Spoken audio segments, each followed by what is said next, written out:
jab, uppercut, leave you laid out on the floor. Try to duck and roll, hit and miss, now you counting stars. Should've practiced more, should've hit the mask, get out there more. Claim that you're the best. You gotta show me, son, actions over words, baby boy, is you real or what? Talking way too much, world come. Back sports, talking way too much, world come. Back sports, talking way too much, world come. Back sports,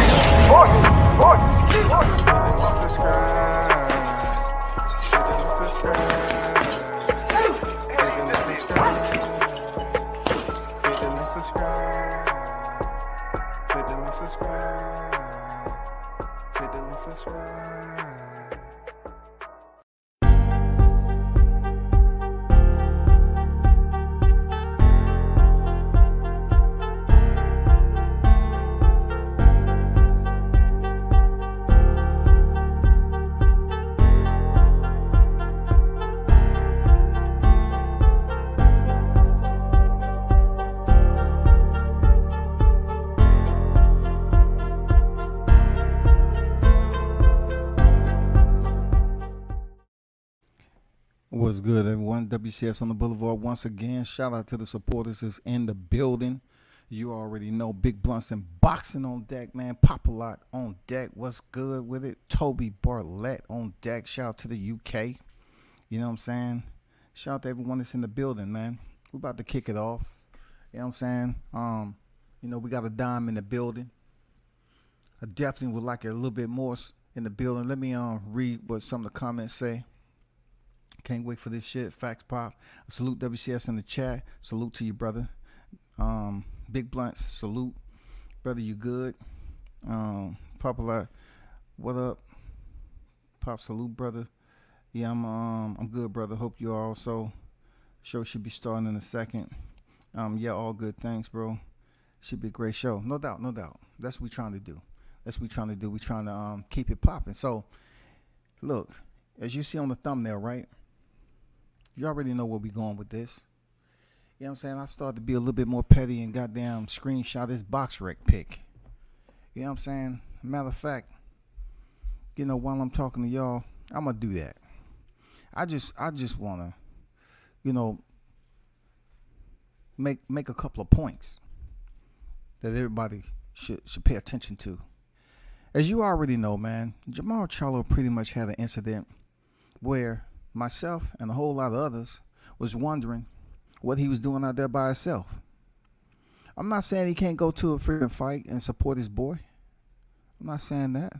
If that's your boy, you support him, he a fighter too, no doubt, go support him. But listen, it shouldn't end up about you. And that's what happened with Mall Charlo. That shit ended up being about him, y'all. What you saying? What you mean it ended up being about him? Okay. Mall Charlo, 32 victories, 0 defeats, 22 knockouts, right? He hasn't fought since last June. He been out the ring almost just about a year and a half. Easy. You know what I'm saying? You got 12 on the annual calendar. So he's been out the ring since June of last year. All right, that's a long time. He was supposed to have a fight, but somehow when he was getting out of his sports car, you know what I'm saying, there was a marble that somebody left out there. He slipped on the marble, hit his head on the sprinkler. I don't know what happened, bro. I don't know what happened, but he couldn't fight. All right? So we've been out here trying to see what the hell's been going on with Mall Charlo, who he's going to fight, because ever since that Mike Tyson interview, David Benavidez has been on record and saying, you know what, I appreciate that, Mike. Shit, calling me the Mexican monster in the face of a guy that seemed like he don't want to face me. Thank you, Mike. And then Mall Charlo went dormant. I don't know if it was a change of seasons or what, but Mall Charlo went dormant, pulled out of the fight, dipped into the shade, and we haven't heard too much about him. All of a sudden, we have an appearance. Like I'm saying to myself, we have an appearance, people.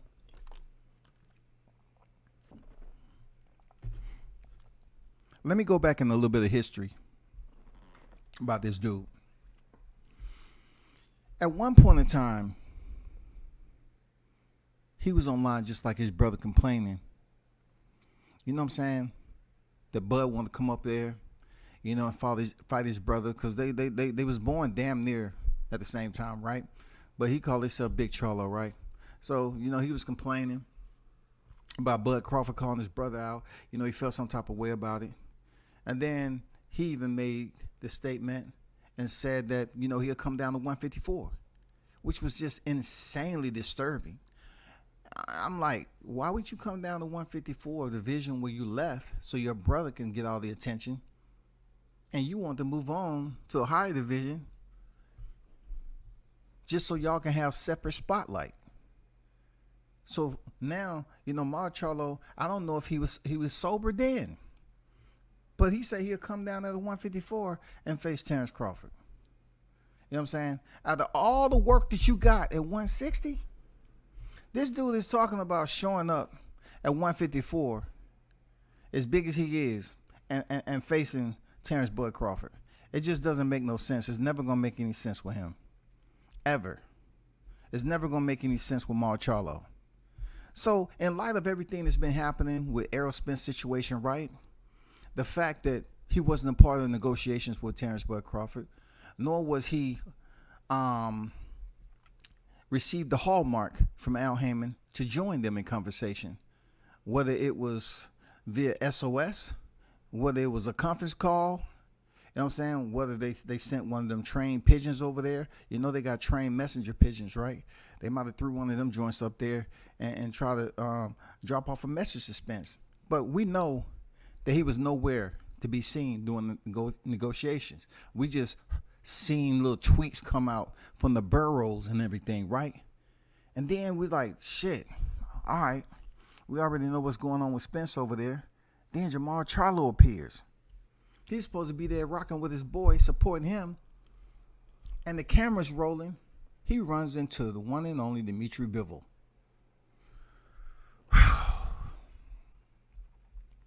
Jamal Charlo runs into Dimitri Biviol, y'all. Let that soak for a minute. I got to get back to the chat. Let that soak for a second. I see Mr. Gumbo, a.k.a. Hot Grease, in the building. What's good with it, Gumbo? Salute, family, driving and listening. My dime, salute to you, brother. Mr. Gumbo with the $10 super chat on deck. Thank you. One love to you, brother. Always appreciate your support, man. Always appreciate your support. Trick Noty in the building. What's going on, Trick? Salute and more salute. Salute to you, Trick. So, Jamal Charlo, right? He shows up to his boy Regis, who's fighting for a WBC championship against Jose Cepeda. Shout out to Regis Progress, Rugaru. He ended up getting it done. In the meanwhile, while he's in the ring, Mall Charlo has been out the ring for a year and a half. Not only that, it's been some desperate pleas for him in seek of his relevance in boxing. It was a point in time that his name was on the $100 million freaking kitty that they had. You know what I'm saying? When you play cards, you got that little kitty. They had a $100 million kitty on the side. They had Mall Charlo, Jr., and David Benavidez. That was for Canelo. And then, at one point in time, several months ago, Mall Charlo was calling out Canelo. He was just calling out Canelo. Canelo saw no benefit in him linking up with Mall Charlo. He just saw no benefit of that in that at all. So he kind of went to the wayside, just like Demetrius Andrade. All right. So you put that all into perspective, right? You know what I'm saying? You try to ball that shit up like it's a goddamn clump of clay, and you try to make something out of it. All alone, we up here dealing with the Spence and Crawford saga, right? Then his wife shows up online. She's talking about he's done with boxing, he ain't gonna box no more. The dwelling that they have purchased and everything, it's gonna get foreclosed on. It's just a lot going on. Real talk.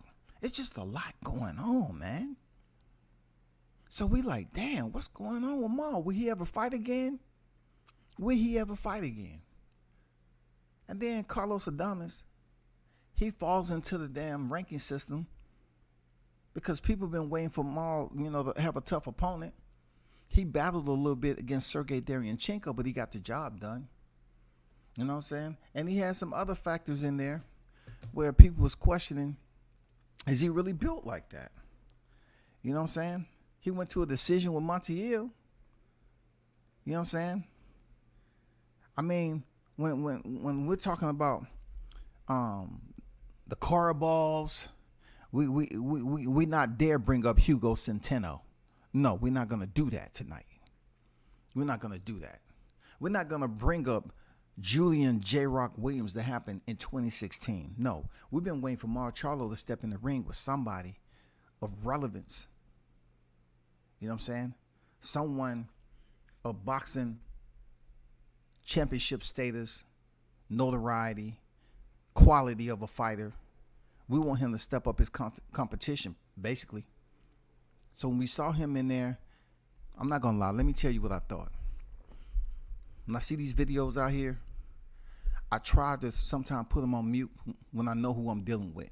When I know the Charlos are meeting up with somebody, it just don't make sense to me. I got to mute it first. I got to try to predict what the fuck going to happen. Is it going to, they about to be a carnival show up in here? What? I check out their mannerism to see if they sober or not. So from an eye test, I'm saying, okay, he looks good. Okay, it looks like he's not stumbling all over the place. It looks like his eyeballs are not crossed at the time. But then I turn to Biviol. This is on mute, right? I turned to Biviol. Biviol had that,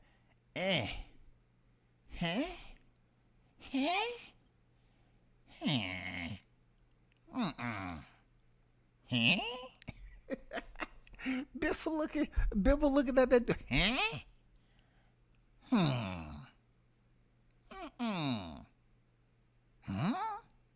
So I see the look Biviol giving him. So let me rewind this and let me put the volume on. So lo and behold, here we go. Here we go in grand fashion. Mall Charlo is making an appearance with all the freaking glowing hair, big nose, big shoes, and goddamn up there. Yeah, man.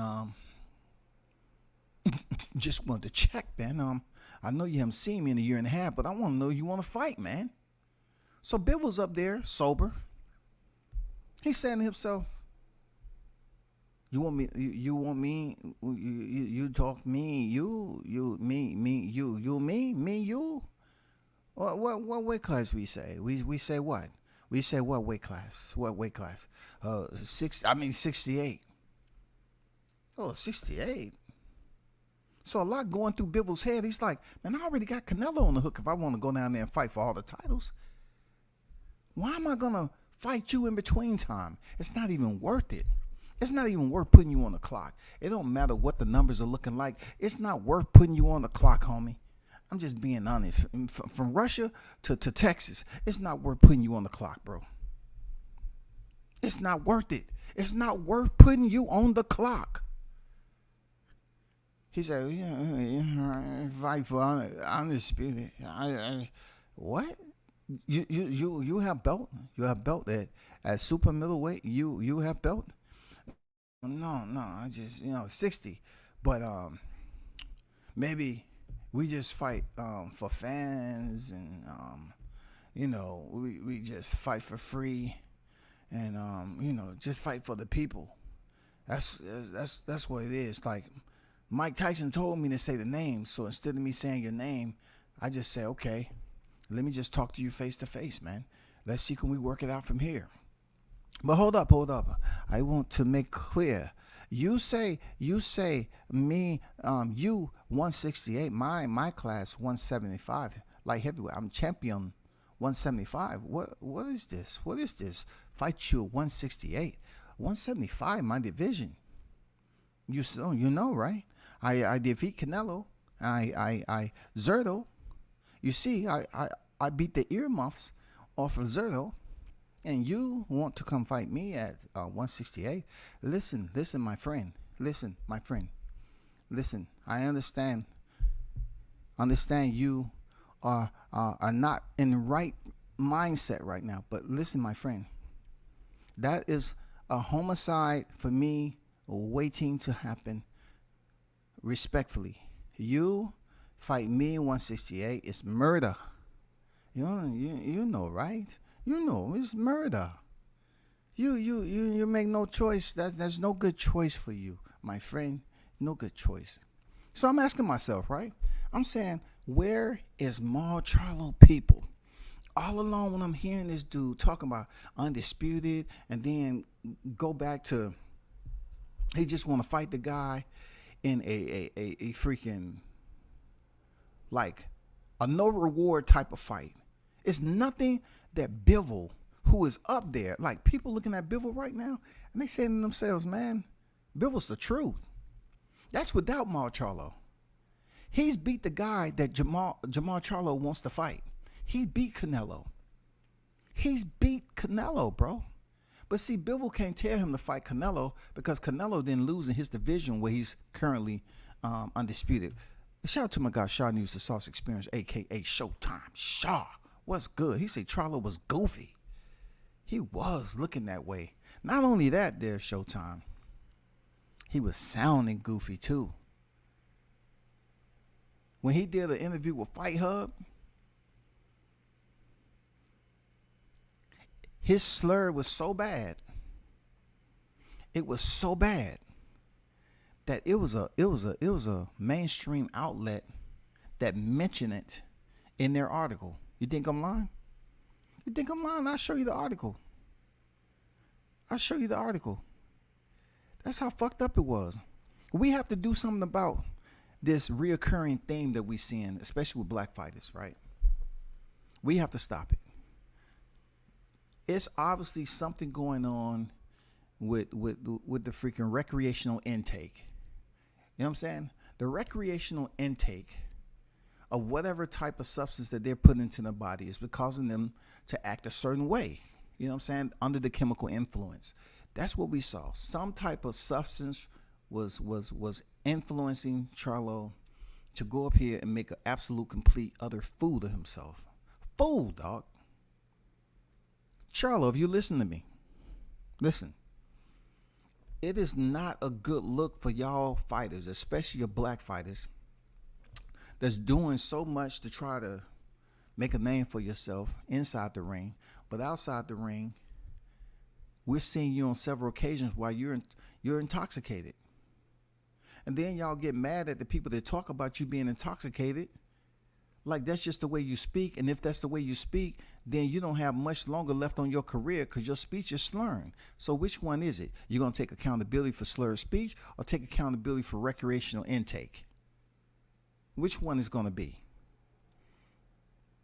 Because y'all be quick to hate on Crawford all the time, but he is not in your position. You don't see him in the media doing what you're doing, sounding the way you sound, looking the way you look, brother. You make us look bad out in these streets. And then you look, what makes it bad, right? What's even worse, not bad, it already looked bad. What makes this even worse is that Mall Charlo said he's bigger than Biviol. Like, I had to push away. I had to push away from listening to this shit. I had to push away, take a breath. You know, I had my keys in my hand too. I say, shit, man, I'm about to drive. I'm about to make that drive up to Texas, man. I'm about to go to Texas, cussing people out up that motherfucker. What the fuck is going on, dog? What we doing? He said, I'm Biviol. I'm bigger than Biviol. He said, I'm bigger than Biviol. So I'm thinking to myself, you must have been intoxicated while he was fighting that night too. Because Gilberto Ramirez was bigger than him too. And he couldn't understand why his ears was on the canvas. He couldn't understand it. The cut man, like, it's nothing I can do for that. He box your ears off. Man, that's not what we worked on in the gym. He box your ears off. Your ears on canvas. Oh, it looks bad. The bleeding is just bad. Charlo goes up here and said he's bigger than Biviol. Biviol just beat a guy who came up the division, who's supposed to be pound for pound, who definitely has much more credentials to his boxing ledger. Then he fought a fighter again that was in his weight class that had over 40-some professional wins. And he almost stopped the dude. Charlo. Mall Charlo. What do you think he's going to do to you? That goes for you. That goes for that other guy who's on the plane right now trying to find a genie up in the clouds and make a wish that when he hit the tarmac in Texas, that he's a whole different man. You know what I'm saying? Him too. What is going on? Y'all was better off, in my opinion, sticking to Canelo Alvarez because he's flat-footed and, he just had an operation and everything. So, you know what I'm saying? You have a better, better chance at going in there looking halfway decent. I'm just being honest. Sometimes honesty, it doesn't sit well with people. That's all I'm saying. It doesn't sit well. They're going to be mad at me for saying it. He was a drunk as a clown. He was a drunks as a clown. QT on bet. What's good? What is accountability? Good question, QT. QT asks what accountability. Where's the accountability? You see the thumbnail, right? This leads me to my next lineup, right? You see the thumbnail. Al had a reflection with himself. Real talk. Allen had a reflection with himself when he saw that video. Floyd's like, Al, you got a minute? Where you at, the West Wing? Where you at exactly? Okay, I just wanted to let you see this video because I just wanted to talk some business. I'm not policing these dudes. I'm not micromanaging or chaperoning them or anything like that. But I just wanted you to see the video, and you'll pick out what puzzles me about this whole video. So Al took a look at it, made a couple of grunts. And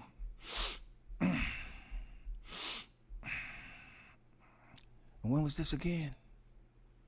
Oh, this was at the Regis fight. Oh, is that right? Okay. So hold for a second, Floyd. Step away for a second. Al had to step away, and he had a reflection. He had to go to a mirror, that big ass mirror that he got behind his hot back chair. And he was like, who the fuck these niggas dealing with? Who they take me for? They trying to do business without me? I knew nothing about this shit. You just go up there and put yourself, say, oh, let's fight. Did you run it through Al Heyman first? What the? Floyd, am I wrong? Why I gotta raise my voice dealing with these dudes? I put it in the contract. Everything goes through me. And they still act like they don't understand it. Where he at now? He made it back. Somebody get him on the phone. I guess, Errol didn't tell him what went on when he was in here trying to question my authority. I guess my open hand, my backhand wasn't enough. Errol didn't pass the word. Hey, tell Charlo to come up to the office real quick. Tell him I need to see him ASAP. Leave the family at home. I don't want the kids to see this. Tell Mall Charlo, make sure we get the right one, okay? Because his Mall Charlo, he got the belts. He doing what he's supposed to do, all right? But tell Mall Charlo to get his ass in here in 5 minutes. 5 freaking minutes, man. If he's a second away from 5 minutes, I'm about to make another example out of him. He already been out the ring for a year and a half. Fucking with me, we're gonna make that 3 even. 36 months even. and we'll see how that bank account dries up. Al Heyman had to have a reflection. He say, "What? You know, he was up there looking at that shit. Did you give him permission?" Look, Al talking in the mirror. I sure didn't. He's talking to himself. Did you give him permission to go out there and talk to Biviol and act like he's basically in charge of getting a fight made? Did he not just see what happened with Errol Spence and Terrence Crawford? Did this dude not just sit here, man? You know, something going on over there in that Charlo resident, man. He ain't paying attention to what's going on in boxing. Seriously. This dude out here, you know, Al up here saying, man, this dude out here just making decisions without me. That's not the way it worked. That's why the contract is worded the way it is. That goes for the Charlos too. So we're going to see if this fight ever come to fruition in 2023. Because when you look at it, Biviol, it makes no sense for Biviol to fight Mall Charlo at all. He has a potential unification bout at 175. He has a potential fight with Canelo Alvarez at 168. Both of those are big money fights. So why would he go to pay less in between that? You know what I'm saying? Why would he go to pay less? That look like the Jays right there. Those look just like the Jays right there. No, sir. You're at pay less. You remember? You're at pay less. Let's not try to act like it's anything else. You know what I'm saying? You ordering from eBay or anything like that. Or sneakerhead. No, you're at pay less, okay? Stop trying to act like shit's real. They're going to be mad. I read that. Charlo's a gator from Jungle Fever. They get high. Man, something must be going on, bro. I can't even read that. I can't even read that, dog. I don't want nobody coming to my door to have to goddamn, unholster. Biviol Face says it all, man. Real talk. What's going on, one? How you feeling? Salute WCS in the chat. Salute to you, brother. Blunt said Biviol Face looking like, you got belts at 168. LOL. Biviol even asked his mans. He looked away and Charlo and asked his man if Charlo had belts. Jamel was sitting outside the office listening with his ear to the door while Al was getting on Jamal. Hey, I already told you what happened. Hey, come on in here, Ma. Come in. What you been up to, man? Sit down. I said sit down, nigga. Did I stutter? Oh, so Errol did talk to you. You already know what's about to happen, huh?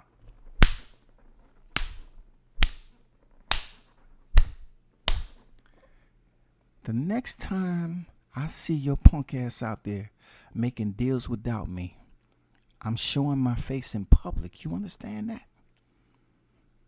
I'm coming to your doorstep and I'm going to give you the same thing I just gave you. Do you understand me? Don't you ever try to do business without Al Heyman. Ever. I don't know what's getting into y'all. See, one thing I like about Spence, he's out of sight, out of mind. He knows he's not a part of the business.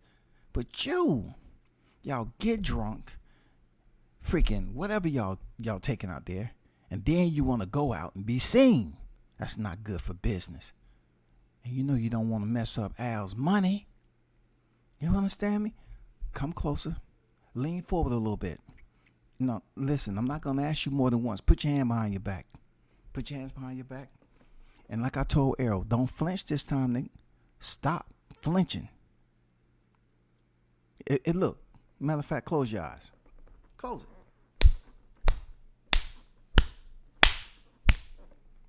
Get your ass out my office.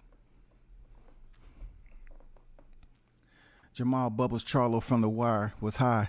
He said fight was undisputed. Man, this is crazy, dog. Mall Charlo made an absolute complete fool of himself. Again, dog. You're not getting a Biviol fight. You're not getting a Biviol fight, dog. You're not getting a Biviol fight, Charlo.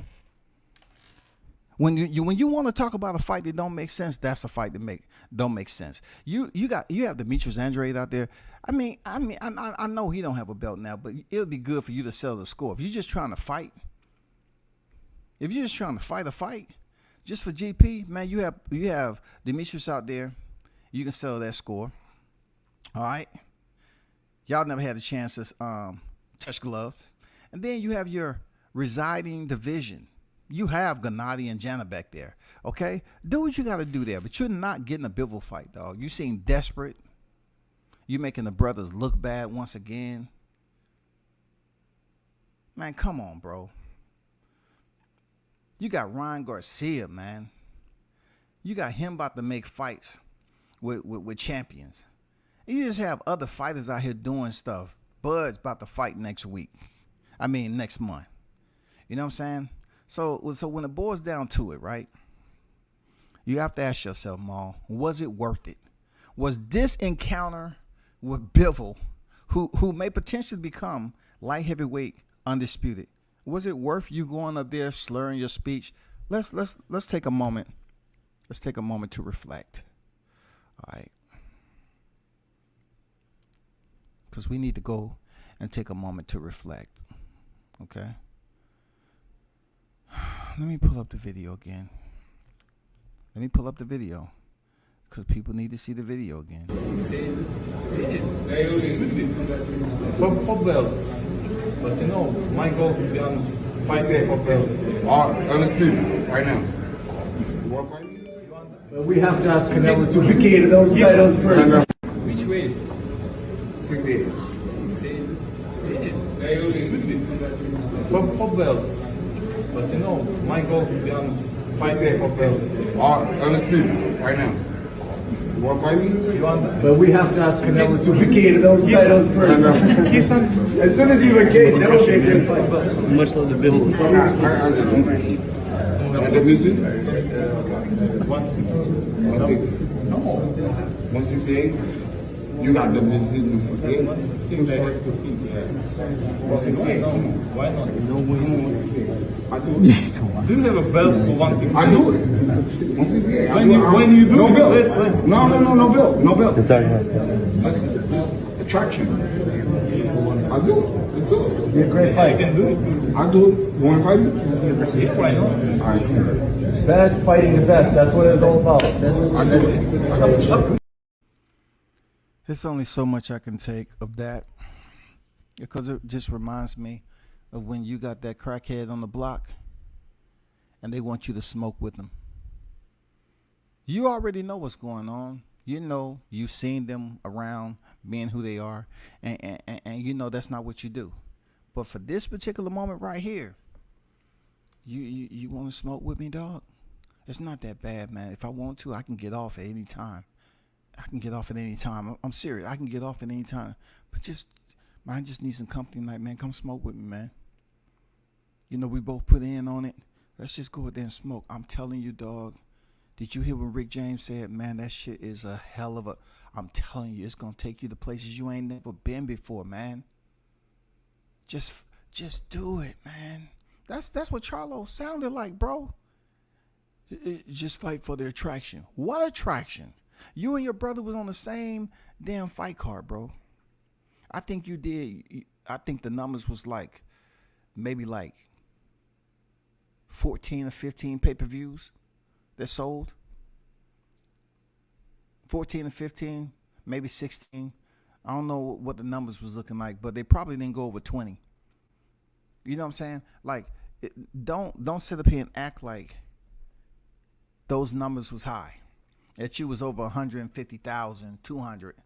That shit was insanely interesting. That wasn't the case, bro. But for you to approach Biviol and said, for Undisputed, and you confuse Biviol to look at his team, speak to them in Russian, and look, ensure that he wasn't tripping. Biviol had to make sure he wasn't tripping, that he didn't have early signs of dementia. So Biviol said to himself, something's wrong. Something's wrong here. I'm just going to play it off right now. So I don't want to embarrass him, because I don't want him to get riled up and start getting agitated and become confrontational. Because we all know if Charlo try to turn up against Biviol, he will get slapped. And we don't need for Charlo to get slapped in public, especially when he's intoxicated.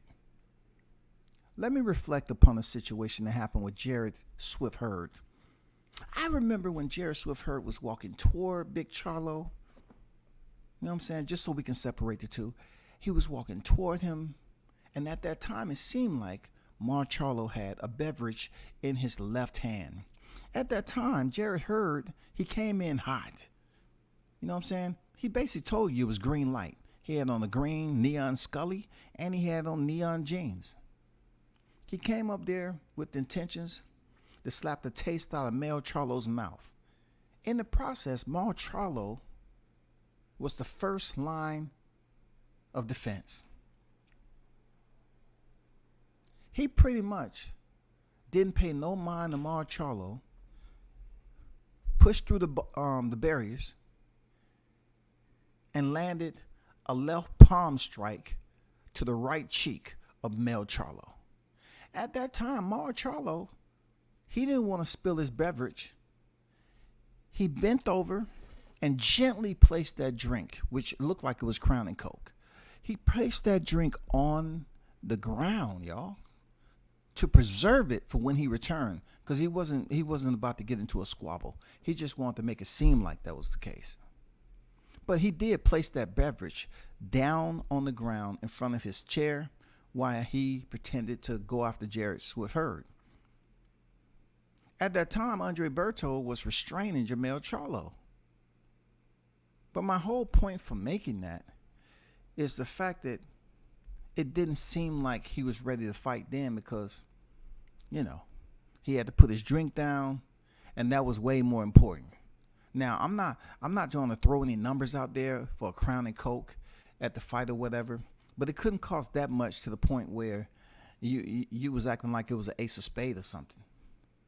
You know what I'm saying? Chris Styles back in the day. You know what I'm saying? I mean, you put the drink down in your brother's honor. Your brother just got a palm strike to the face, right? And you make sure you softly put that drink down. So what do you think Biviol's going to do to you? I'm just curious, Maul. What do you think Biviol's going to do to you if you would ever link up with that dude? That is a different type of breed right there. Biviol's a different type of cat, dog.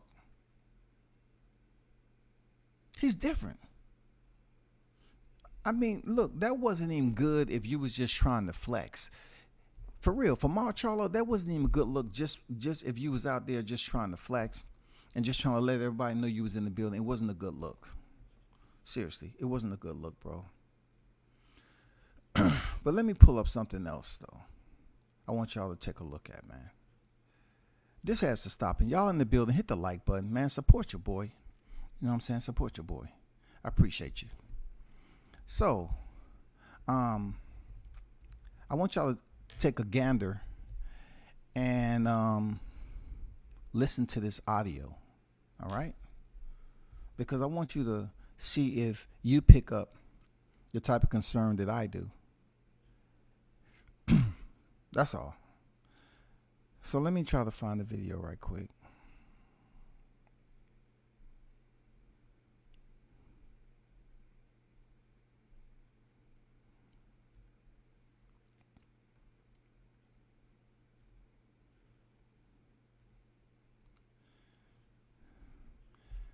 So, let me go back over here.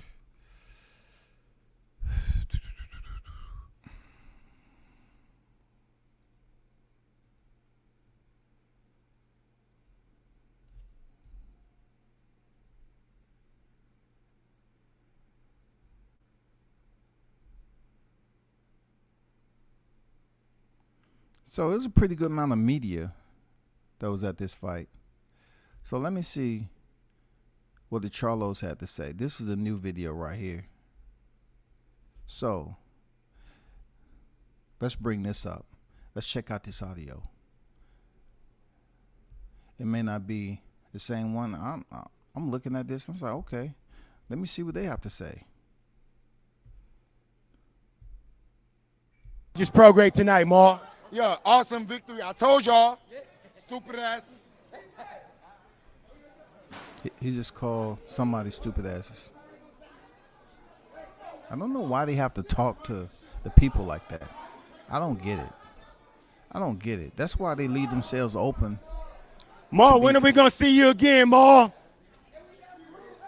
I'm looking for a different video. This is from the same one who had the video. Mall Charlo really don't know how to treat his fans, man. Okay, now he's coming back. Let me see what's up. Let me see if he's about to slap a phone out somebody's hand.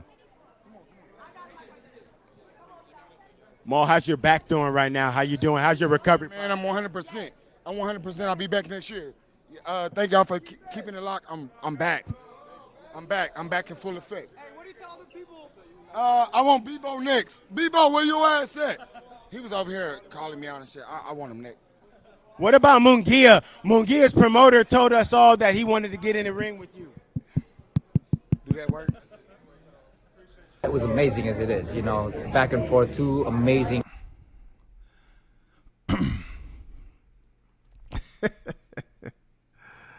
Oh my goodness, man. If that was my brother, I would have threw the drinking dude's face and socked him out. Hey, man. Hey, Blunts, you have to look at it from a different point, all right? You're looking at it in hindsight, right? What if you was on deck, right? You know, we was all on deck, man, and you saying to yourself, damn, this is the best motherfucking crown and coke I ever had in my life, dog. Hey, Blunts, you might have just goddamn looked around left or right and just sat that motherfucker on the ground, man, because you wanted to come back to it. You might wanted to revisit that because it was so good. I mean, that's what I thought. But this is not the video I wanted to show. This is the outlet, but it's not the video that I want. And I thought I pulled it up and saved it in my catalog for this video, but it's pretty much with the same person. Let me see.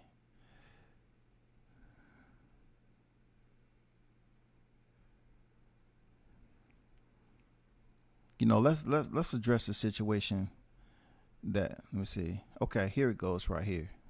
All right. Here it goes right here. Here it goes right here. Y'all take a look. A listen, rather. A listen. Let's take a listen to this. All right.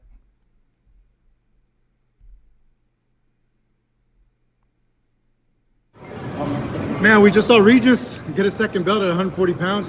How do you think about his performance? I thought Regis performed pretty well. His head movement was outrageous. I thought Regis. Is the audio good? Can you hear the video, y'all? Mad Dog on deck. Salute to you. Charlo said Biviol called me out. Hey, put some more emojis on that shit. That's not enough, dog. Put some more emojis in that comment, dog. It need to be at least minimal 6 lines, bro. That's not enough. That's not enough. Listen to this dude's speech.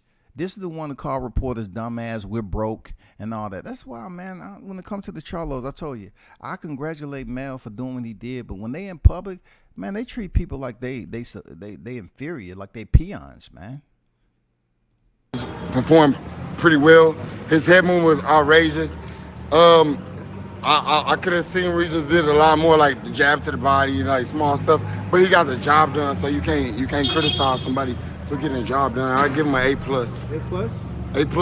Who would you like to see him go up against at 140? I know he's been wanting a Taylor rematch for a long time, but there's a lot of other people, and some of the guys at 35, like Tank and Ryan, can move up to 140 pounds also. Regis a big dude. That's a big dude at 140. I don't see nobody standing a chance of it. Tank and Ryan are great fights, but you know, styles make matchups. So today's matchup was like a matchup that wasn't in Regis' favor, like everybody thought Zepeda was gonna be like. Does it seem like to you all like he's trying extra hard to catch his breath? You know, his tongue is not willing to move when it's supposed to move. You know, it's just a whole lot going on, man. Like, can you feel like the mechanics are a bit off? You know what I'm saying? And he's struggling just to get out a simple response to a basic question.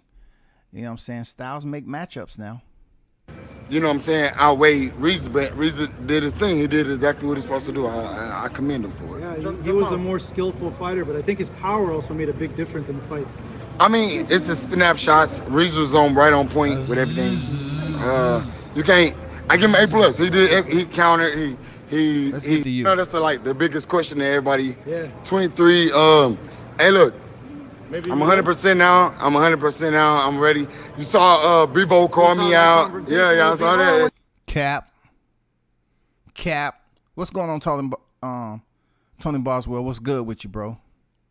Salute to you. One love, brother. Cap. And I never heard Biviol call him out. What in the hell Biviol calling you out for, bro? Not only are you on the outside, you know what I'm saying, of salubrity, you're on the outside of terrestrial.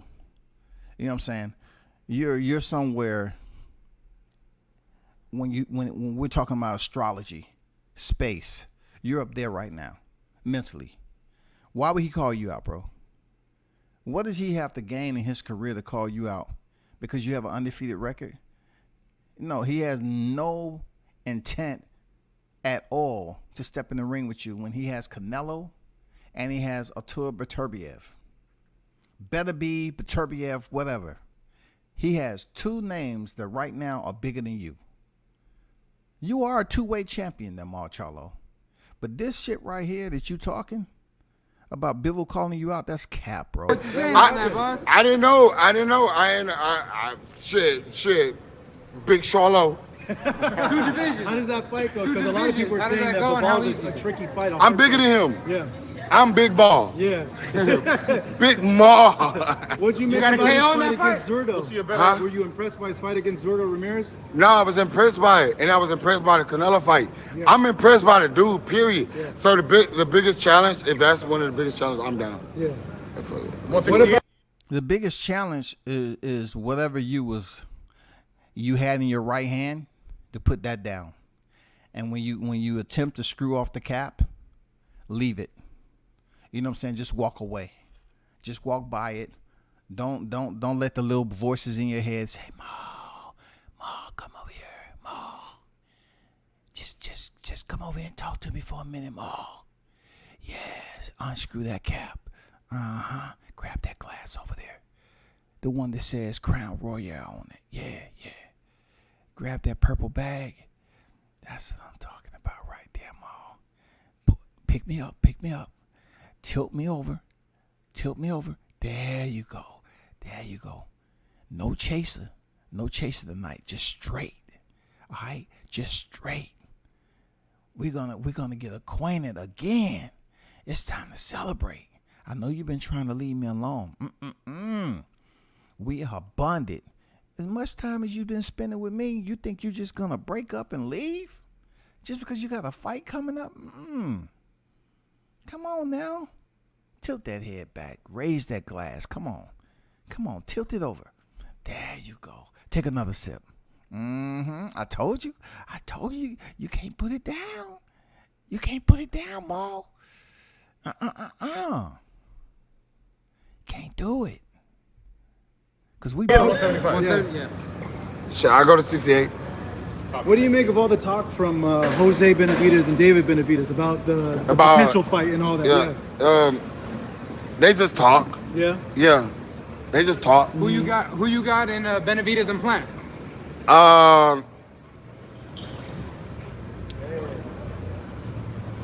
Shit, Plant. I might go with Plant. And at the same time, are you interested in that bout to get the winner of that fight? Yeah, hopefully I get the winner. But you know what? Hey, it is what it is. Boxing is gonna take its toll. If they want to see me, they're gonna see me. How do you see that fight ending? You and either one. How do you see that fight ending? With me? Yeah. I'm knocking everybody the fuck out. All right? Yeah. Cap. McGill don't want no smoke. He would have been for me. Cap. Y'all acting like y'all promoters. I'm not a promoter. I'm a fighter. I do the fighting, all right? If they want to fight me, And something else. And something else. You just don't do the fighting. There's something else going on that you're supposed to be fighting, but it's not happening. You just let them walk in the ring, and you know, when you're around, you know, in the house just chilling, you just let them take advantage of you. You know what I'm saying? You know what I'm saying? You continue to unscrew that lid. You know what I'm saying? You talking about you knocking everybody out, bro. Stop it, bro. They gonna make it happen. That's all I can do. Everybody want to fight the best, the champ. You know what I'm saying? I'm the champ. So everybody gonna want to fight the champ. It's okay. Y'all don't take it too personal. They're supposed to call me out. What do you make of your close friend Errol Spence and Terrence Crawford not fighting, I guess, this year, and we're hoping that they do fight in 2023? Look out for Mall Charlo, my twin brother. Look out for Mall Charlo. Just look out for him. Errol Spence, look out for him too. He the king of 147. My brother the king of 154. I'm the king of 160. Y'all look out for that. Reese is the king of 140. Y'all look out for that. Texas is hot. Holla back. Cap.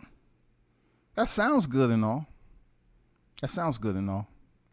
But let's be clear. WCS won't be doing his due diligence. If I didn't remind you all, he just said he's knocking everybody out. But as I look back at his last fight, right, in June of 2021, and then I pan over to the right side where I see Whiskey, Tack, Uniform Delta, over.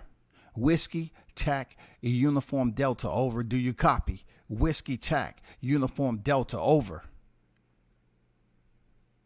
Whiskey Charlie Sierra, copy, over. That's a confirmation. That's a confirmation, over. Just to confirm, Whiskey Tack Uniform Delta, over. We have Whiskey Tack Uniform Delta. Confirm Whiskey Charlie Sierra, over. He went the distance with Montiel his last fight. He went the distance, y'all. He's saying he's knocking everybody out. Let me let y'all on to another piece of history too, right? Because that's what I'm supposed to do as a content creator, right? I want to take you back to September 2020, right? Sergey Deryanchenko. Yeah, the same Sergey who was over in the IBF. He didn't get it done twice, so they moved him over to the WBC. And Mall Charlo had to step in there with him. Whiskey Tack, Uniform Delta, over. Whiskey Tack, Uniform Delta, over. We have confirmation there. Whiskey Charlie Sierra, over. That is confirmed. Whiskey Tack Uniform Delta, over. It's definitely a confirmation, over. Sergey Deryanchenko also was a Whiskey Tack Uniform Delta.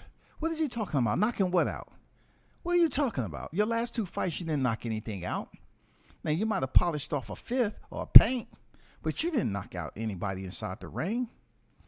The last time you stopped somebody was Dennis Hogan. Yes, Dennis Hogan.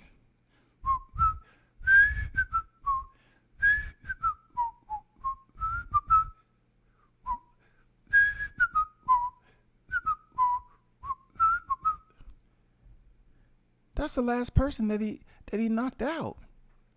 Dennis Hogan, bro. Dennis Hogan. He was 28-2-1. Dennis Hogan. Back in September 2019. That was before the pandemic, people. And in 2022, about to step into 23, this dude talking about he knocking everybody out. So, once again, it's up to me to help Charlo help himself. So this is what I'm going to do for him, right?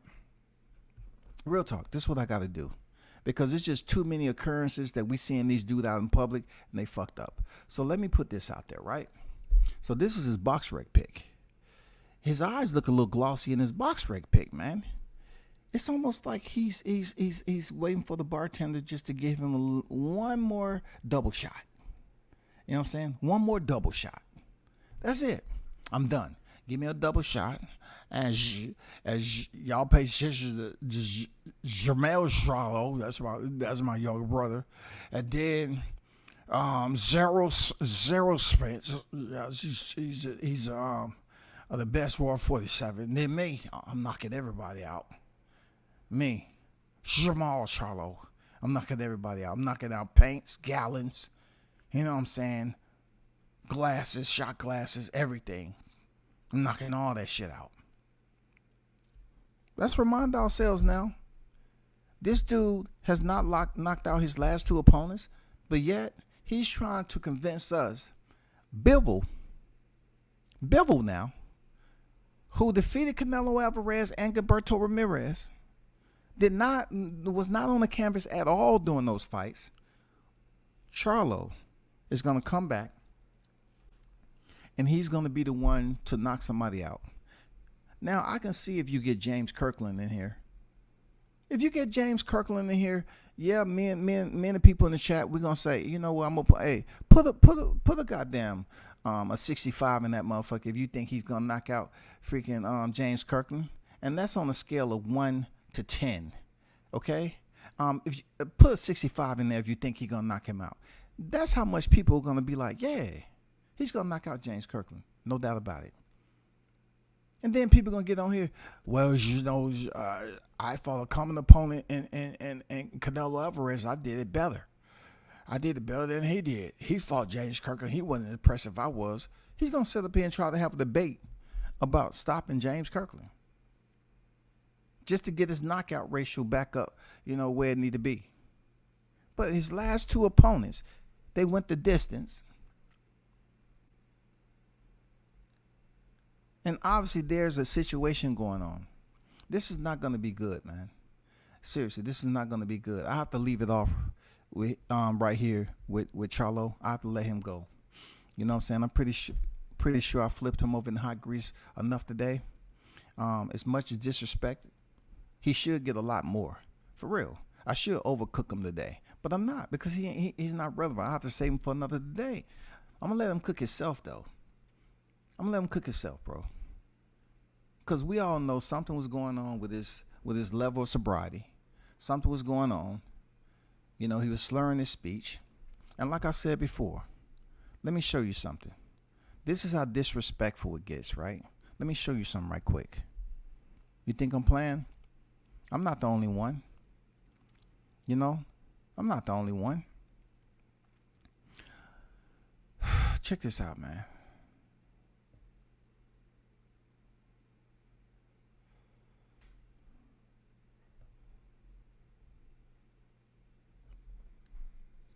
Let me bring this article up right quick.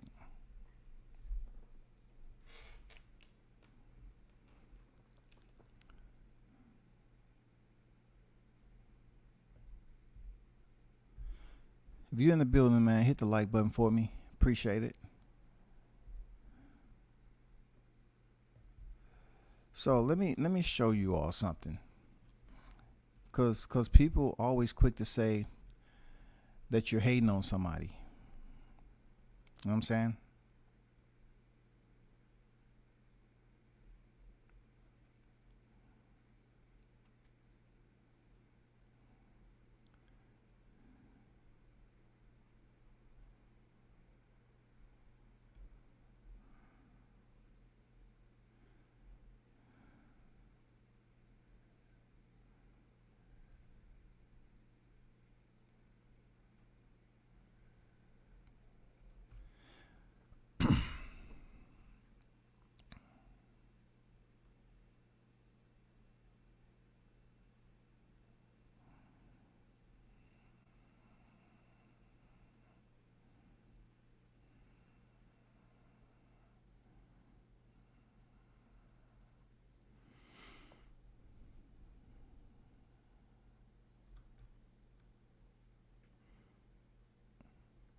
Okay, I'm about to share this right quick and peep this out, right?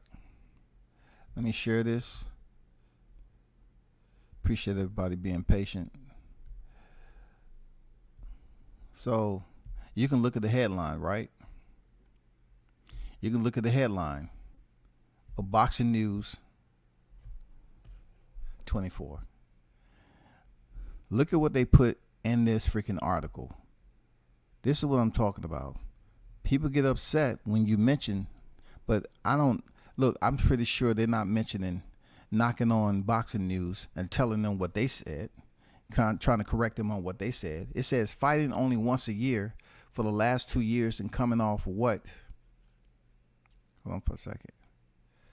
Coming off what would be a 20-month layoff, the slurring Jamal will be overmatched against the younger 28-year-old Adames. 21, 17 knockouts. Additionally, the money that Jamal will make fighting Adames won't be huge because that's not a pay-per-view worthy contest. They said the slurring Jamal Charlo. So is he slurring because under the influence, or he's slurring because of boxing? I don't think it's because of boxing. I think, you know what I'm saying, it's what I mentioned. That's just my assumption. But they put it in there. They said the slurring Jamal will be overmatched against the young 28. But like I said before, man, I'm gonna be off him right now. You know what I'm saying? I'm gonna be off Jamal Charlo for now. Let's see who you fight next. That's all I gotta say.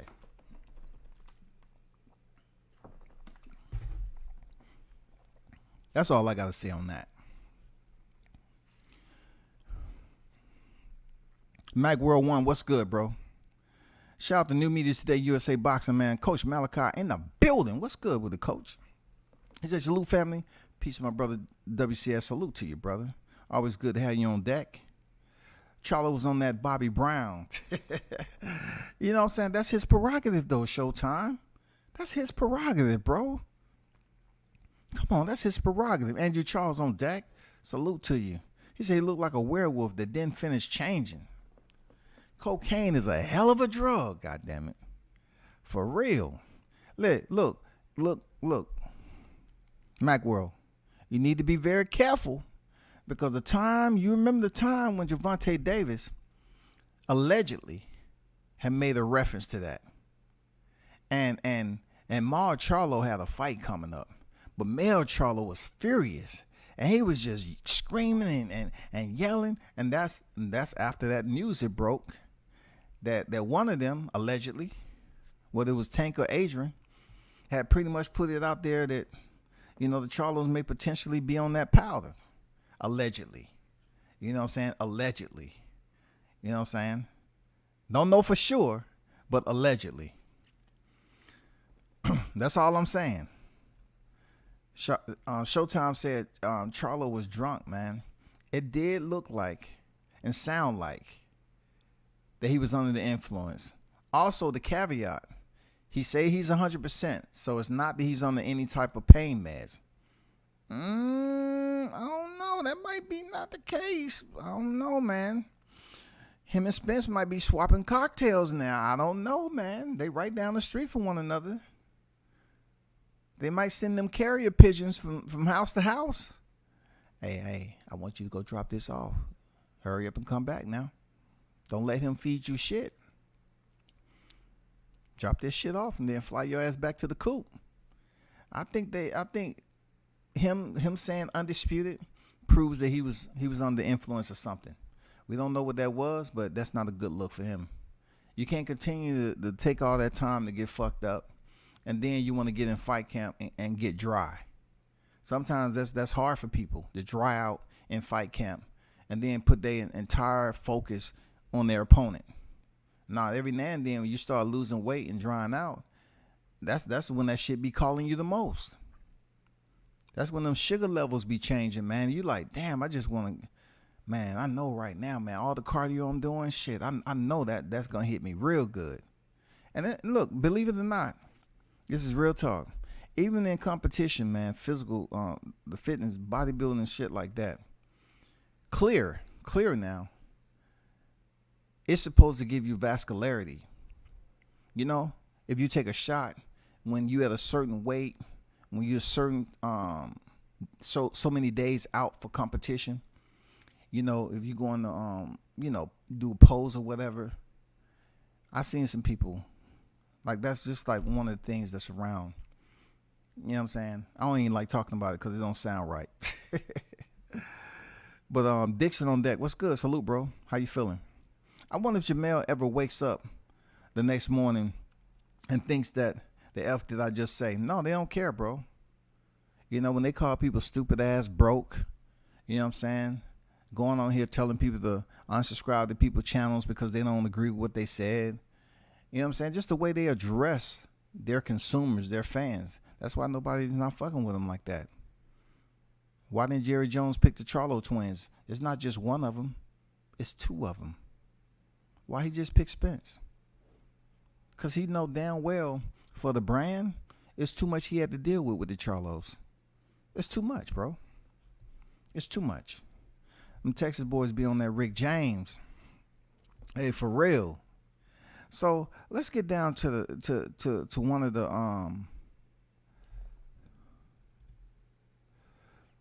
let's get back to one of the bigger conversational topics that's pretty much phased out a little bit, but still the haters, they're over there still talking about it, right? So let's talk about Terrence Bud Crawford stepping into the ring next month. We already know that's a done deal. But shout out to Brian Custer, man, the Last Stand podcast. The man is a polymath for what he does. Man of many, many talents when it comes to his position in the worldwide of sports. Did I say that correctly? Now Charlo got me goddamn stuttering and shit. Wide world sports. The global sports section section that Brian Custer be entertaining us in basketball, boxing. The man has many damn tasks, man. But they call him the host when you see his layout in boxing. And when I interviewed him, I was like, man, they call you the host, but you way more important than that. But anyway, Terrence Bud Crawford stopped in with Brian Custer, right? Talking that talk. And I just want to play a little bit of the video because this is why a lot of his naysayers are upset and angry. You know what I'm saying? Because really are pocket watching when it comes to Bud Crawford. They pocket watching. Real talk. They pocket watching. So let me let you hear some audio of this video, an interview that Brian Custer had. And let you hear for yourself why those individuals that was hating on Terrence Crawford, they're really gonna continue to hate on him. Even when he gets ready to step into the ring, they're gonna sit up here and come up with excuses and try to tell people don't support the fight. It's not gonna be enough. It's nothing you can do. It's nothing you can do, period. Just get over it. Just get over it. Let me play you this audio right quick.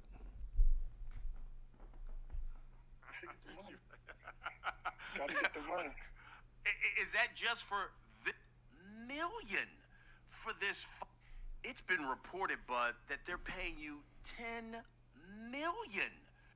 It's been reported, Bud, that they're paying you $10 million. It's been reported, Bud, that they're paying you $10 million for this fight. Is that accurate? Gotta get the money. Gotta get the money. Is that just for this fight, or is it for a series of fights? Like Adrian Broner said, he has a series of fights. He says for 10 to 12 million. No, it's just a one fight deal. It's a one fight deal. How do you know then that this platform is financially solvent if they're going to pay you and Bruno that kind of money? Well, me personally, I don't know what Broner's deal and structure is like, but I already got half of my money already, and I'm going to get the other half before I ever step in the ring, like a week before. So, that way I don't have to worry about if they have the money or if they don't. Or well, that's all I want y'all to hear. Simply is he already has the money in the bank. Half. In this case, half is so nice of a you know what I'm saying, check in the box. It's so nice. You got half of your money in the bank, and then you're gonna get the other half the week of the fight. The week of the fight? For real? That's good shit, man. It's better than what he was doing sitting on his hands, man, waiting for them to complete that deal. Seriously. That's real good. So, now that we understand that BLK Prime is attempting to leave the lunch pad and put on this fight card.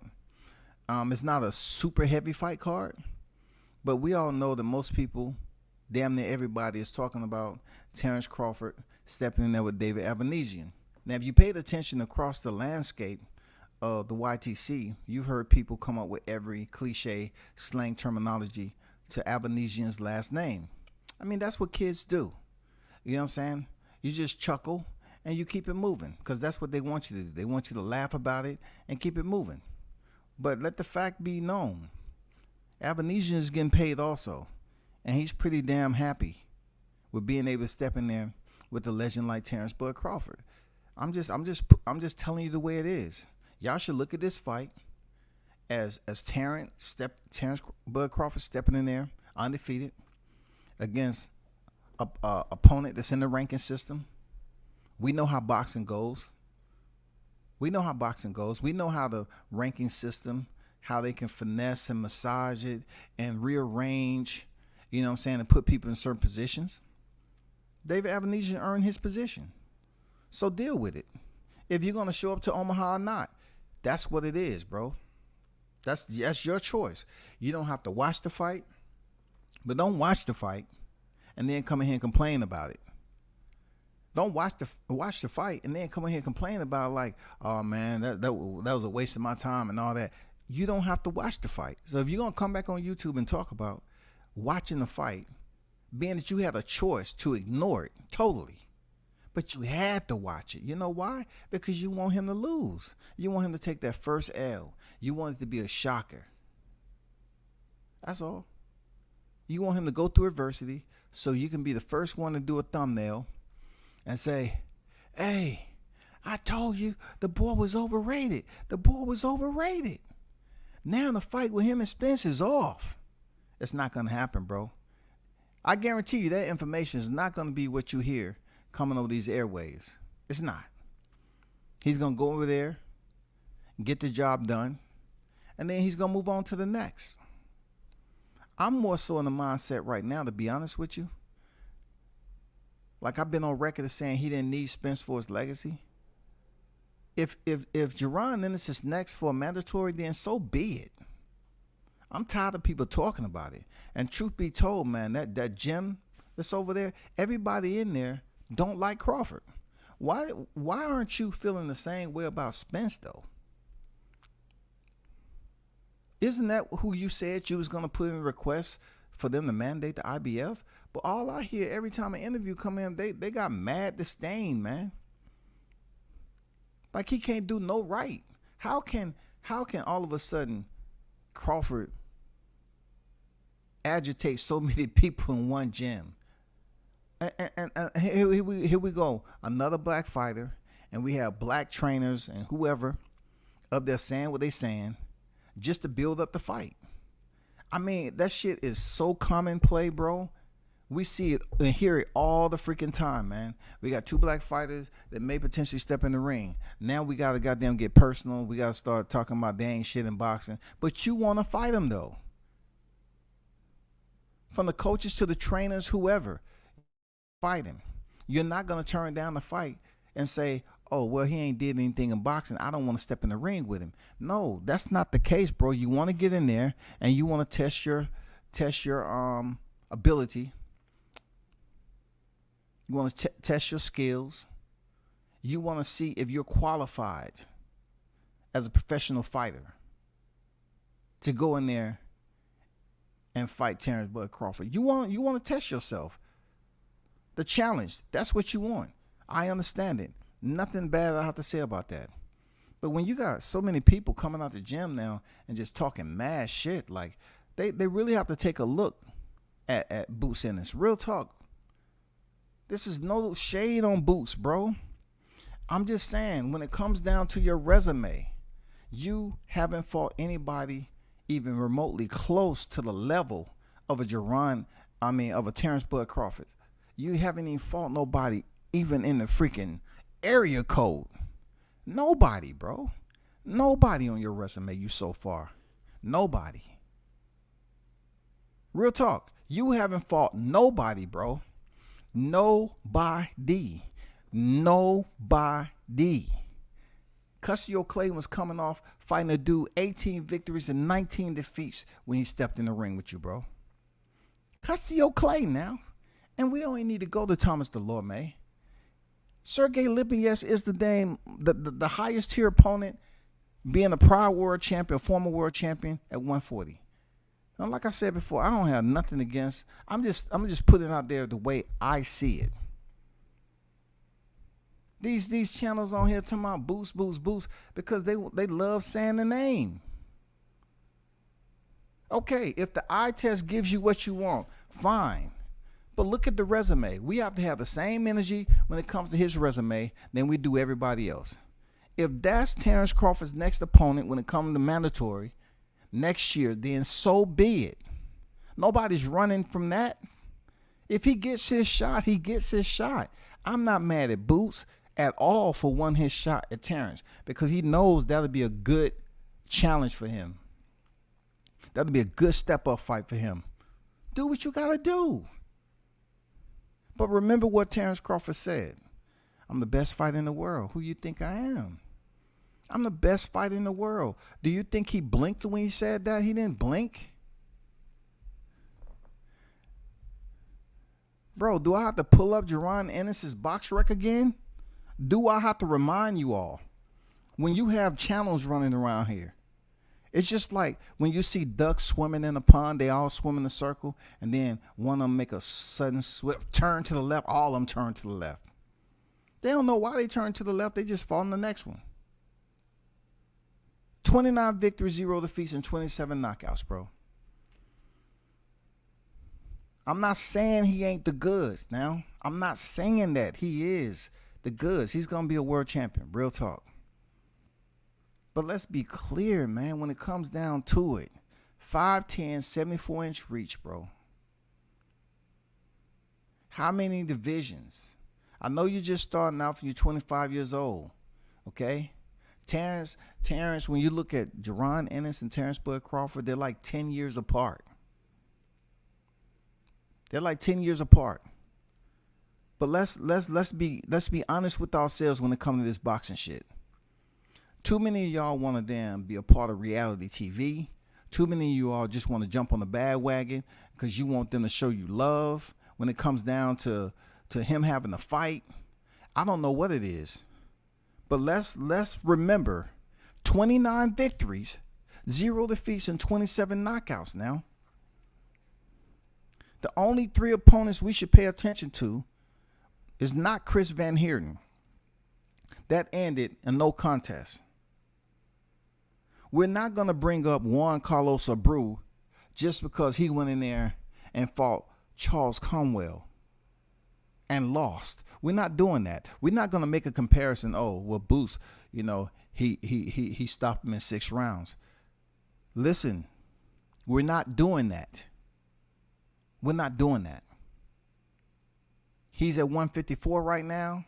If you look at the weights on BoxRec, he weighed in a 150 and a half. He probably had to drain himself down to that weight. And Boots weighed in at 146. It is what it is. It is what it is, man. He fought Juan Carlos Abreu. He was 23 victories, 5 losses, and 1 defeat. We're not doing it. Let's go back up to Lipinets. Salute. Salute to Sergey, bro. That is it. And Sergey, we can say that he did have some fights up there. You know what I'm saying? He had some fights at 147, but he wasn't a solid 147 welterweight. That's why he moved back down to 140. Nobody else is even in consideration. Nobody else is even in consideration, bro. Thomas Delorme, if you want me to show you the damn intersection, let me show you the stoplight, okay? People care about the red and they care about the green. Look at that. Heading into that fight, Jamal James and Stantionis both beat Delorme. And then Jaron Ennis stopped him in round 1. It's no conversation, bro. No conversation. No conversation, man. No freaking conversation at all, man. Look, no conversation about that win that he picked up. No conversation, bro. Nothing at all. We don't care. We don't care. Let's go to Custio Clayton. Let's go to Custio.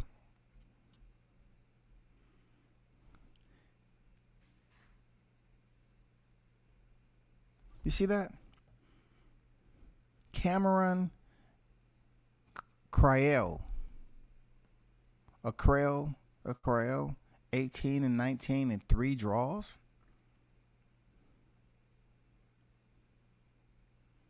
He went the distance with this guy. He went the distance with this guy, man. So should I continue to go on and on and on about what is the obvious? There's no hate. I'm just telling you, if y'all gonna scrutinize and talk all that noise out there about Terrence Bud Crawford, what is going on with this? You have to step in there and give a good account of yourself, and know that you and let people know that you're the new lion on the block. You have to let them know that you have all the goods, that you qualified to be this. You know what I'm saying? That skill for skill, you right where you need to be as a 25-year-old fighter. You're young, strong, and you should be here. That's up to you to do that. The reason why I'm speaking on this so much because it just seems like so many people have like negative stuff to say about Bud. Like y'all just want to dislike the man because of what's been going on with him on YTC. I don't get it. I don't get why, how can he all of a sudden become the top talking points in one single gym just because that might be a person y'all fight up the road? Well, what about Spence? How much closer do you have to get to be the IBF mandatory with Spence? Why y'all ain't talking shit about him? Y'all want to pick Bud out and act like he ain't did this. And for real, when he fought Kell Brook, he was washed. And he wasn't the same since he fought Errol Spence. And then, for real, when you think about what Sean Porter, that fight wasn't even real because his dad stopped the fight. Oh, it was real, shawty. It was freaking real. You know it was real. He was the first one to stop him, not Errol Spence. Let's be clear. Wasn't he going to retire after the Errol Spence fight? So for y'all to say that Kell Brook and Sean Porter, they wasn't the same after Errol Spence, stop the madness, bro. How can so much freaking animus and criticism come out of one gym all of a sudden as if you're trying to build up a fight? And it's always black fighters that have to go through this gauntlet.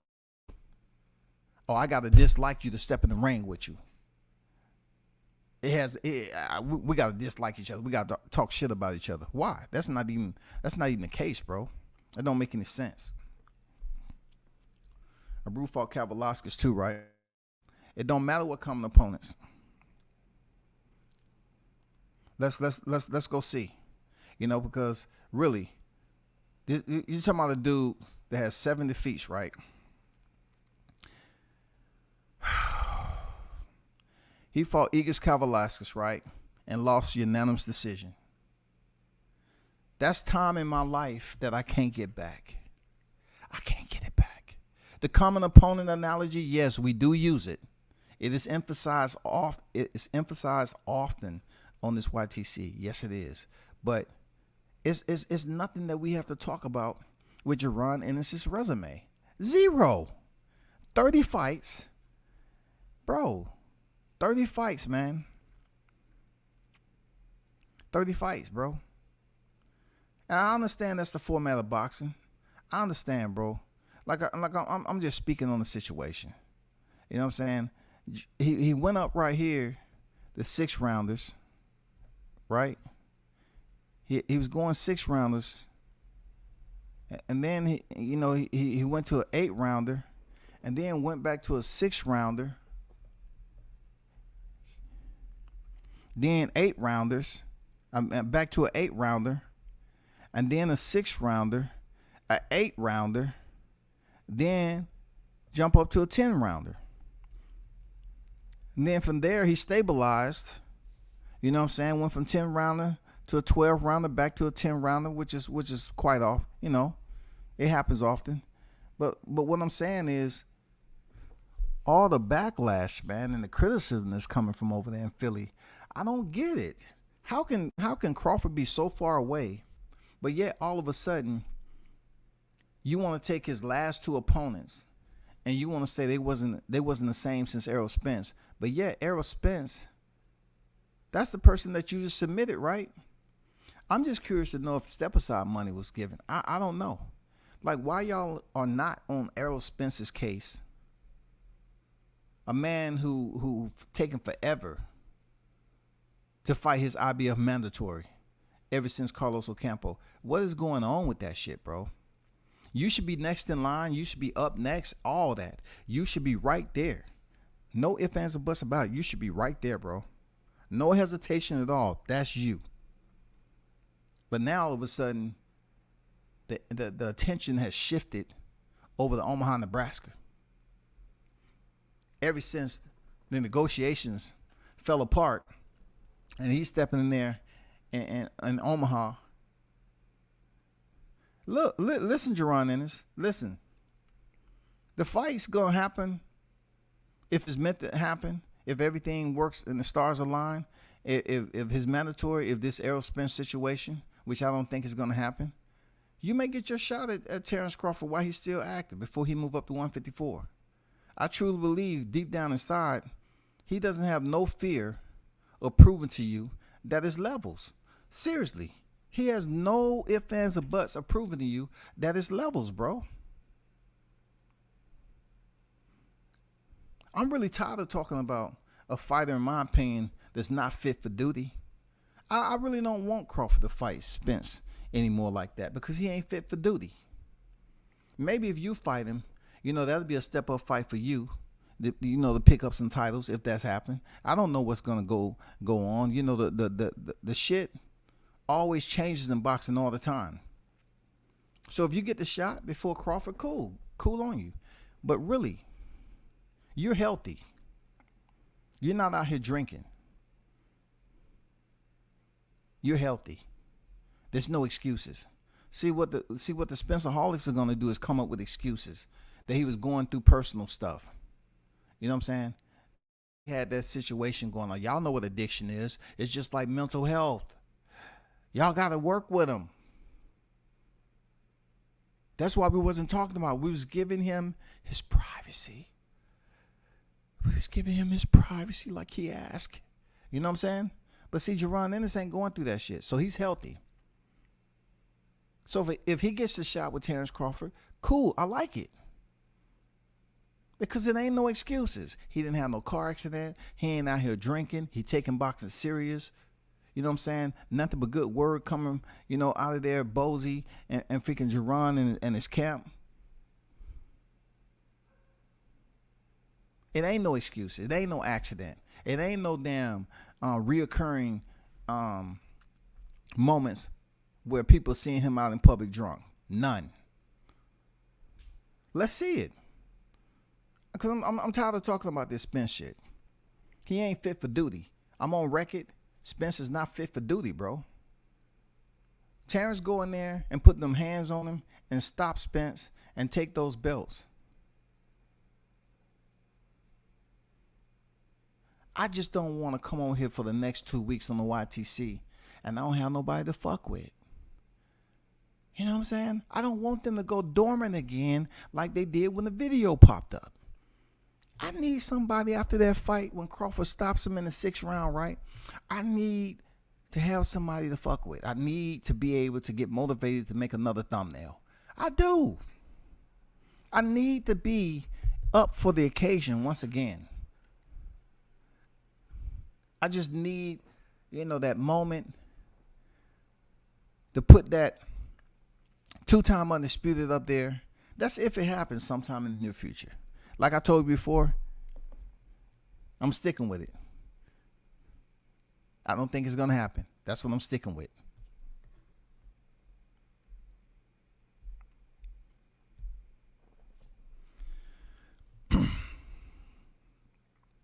This is Rod. What's good with it? People want to hop on these fighters and be like, man, I don't even want to say that, but I'm calling it as I see it, man. 10 mil, he's solid. They wanted to give him 1.5 for Spence. Damn, 1.5 for real? For real? Damn. Coach said, oh, they mad about Crawford being paid $10 million for this fight. They are, Coach. You know what I'm saying? They getting mad over man pockets. Look, they'll be the same one up here talking about, I want to give you a history on boxing. These fighters, the way they sacrifice themselves and, man, what they family have to go through and everything, man, they need to be respected. But these same motherfuckers be up here pocket watching. They don't need that. These fighters be going beyond their prime. Some of them have to return to the sport when they're not competitive, they're not healthy, they're going through issues, but boxing still approves them. And look, we're much older. We used to see them in there when they was in their prime and who they beat.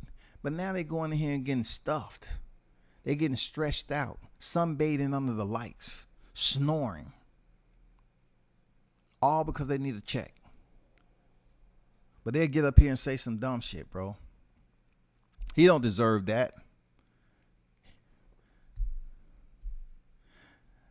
B, what's good? He said they always hating on him in that gym. I don't know where this came about, man. I got to call it for what it is. I mean, I'm cool with YSM, bro. It don't have nothing to do with him. If somebody feels some type of way, it had nothing to do with no personal shit. I'm just putting it out there. The man ain't fought nobody except Sergey Lipinets. None. You have almost 30 fights, and they sitting up there talking mad shit about Crawford's resume as if he didn't do anything in the sport, bro. Stop it. That's mad disrespectful, man. Why does it always have to be two brothers that look like me that's on the high tier? It needs to be a war started. It has to be a war.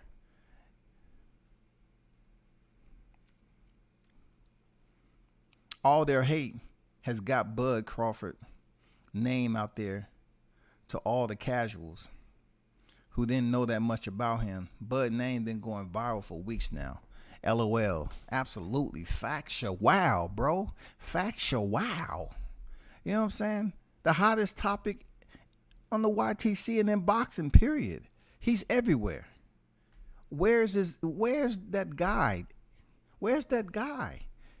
Has he touched down? Has the wheels touched down?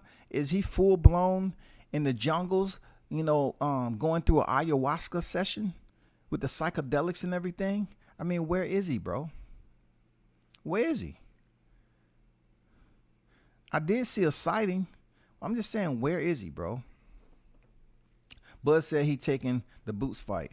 I want to see that, man. I'm really tired of this same Errol Spence saga. I want to see Boots. No excuses. He takes his career serious. People not seeing him out here in the damn Philly streets looking crazy.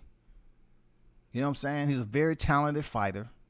Let's see Bud Crawford and freaking Boots Ennis. Period. I'm tired of all the throwing him in the conversation like he's supposed to be a scare tactic or something. He hasn't fought nobody on Bud's level. Nobody, bro. If you take all his 29 wins, do they even add up to freaking Ricky Burns?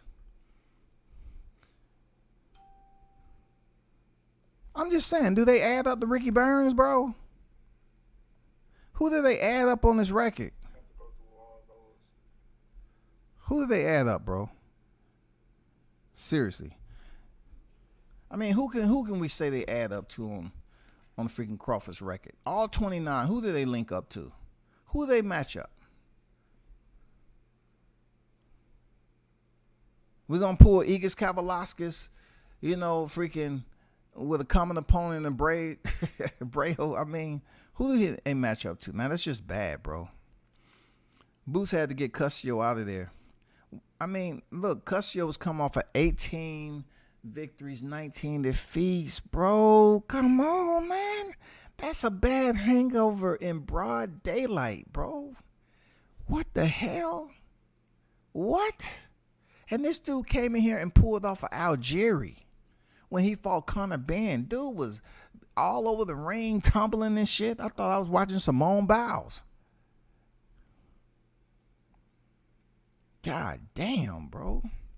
If Bud don't fight Errol or Boots, and if he drop his belt, that's all they gonna say. They just want to come for Bud. It's a smear campaign. Listen, I don't think he's gonna drop his belt unless it just gets difficult for him to get the fight. Let's not get it twisted. Let's not act like people are not really deeply considering how dangerous of a fight that is. That's a dangerous fight. It's a dangerous fight for Spence. It's a dangerous fight for Boots. A lot of these cats don't want to say it because they think they're going to be on the next bandwagon rider because he's 25 years old. Fighters are already turned on and they understand what goes on out here in media. They're not new to the game. They true to the game. So they'll fuck with you 1 minute and the next they won't. That's especially if they come out here and hear what you got to say about them. I'm just putting it out there and giving you my honest assessment. I'm really tired of the Errol Spence drama because these dudes are going to say what they want to say. They're going to keep on talking about he should have signed a contract when there's no damn contract. You know what I'm saying? They keep on, you know, you're trying to teach a 2-year-old algebra. You know what I'm saying? You're trying to give them just a basic 2 + 2. Look, 2 + 2. No. You know what I'm saying? You don't want to go there no more. I want snack. Give me snack. Can I go outside? No, it's time to learn. No. Don't want to learn. Like you don't want to learn anything. Like they say the same thing over and over again. You have cats get so angry over this shit. I'm not even, hey, the fight ain't gonna happen, bro. The fight ain't gonna happen. I'm not gonna sit up here once again and prognosticate what may happen. I want to talk about something new and refreshing. If Boots is the next in line next year after this Avanesian fight, let's go. Let's make that shit happen. But hey, I'm gonna tell you like this: it ain't gonna be what you think. It ain't gonna be what you think. Y'all think it's just gonna be a wash. And look, actually they're saying that Jerron do the same thing, switch stance like Bud Crawford, but Terrence Crawford has a much more deeper cachet when it comes to his technical skill set. That's something Ennis gonna have to go in here and shut down if he's to prove to the world that he is who he is. I don't know why people think it has to just do with power, flashiness, and all that. Did we just see what Biviol was able to do? He wasn't in there flashy against Gilberto Ramirez. I know it's a different skill set between Ramirez and freaking Ennis, but what I'm saying is they always talk about how big he is for 147, how strong he looks, and what he can do. I'm telling you, they say the same thing about Crawford, bro. The same thing, but better. So let's see the fight with Ennis. Let's go.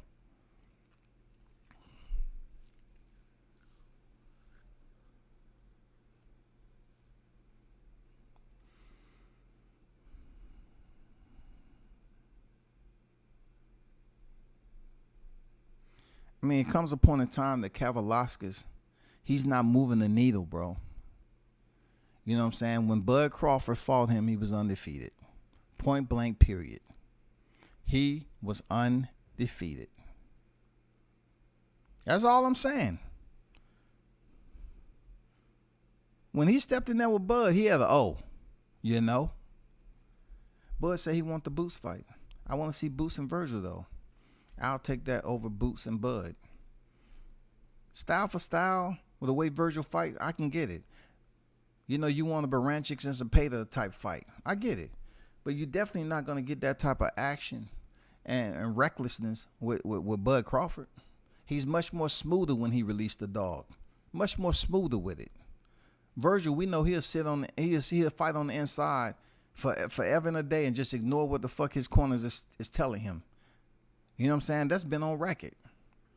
He'll make it a more tougher fight. He'll give you heart, He'll give you aggression.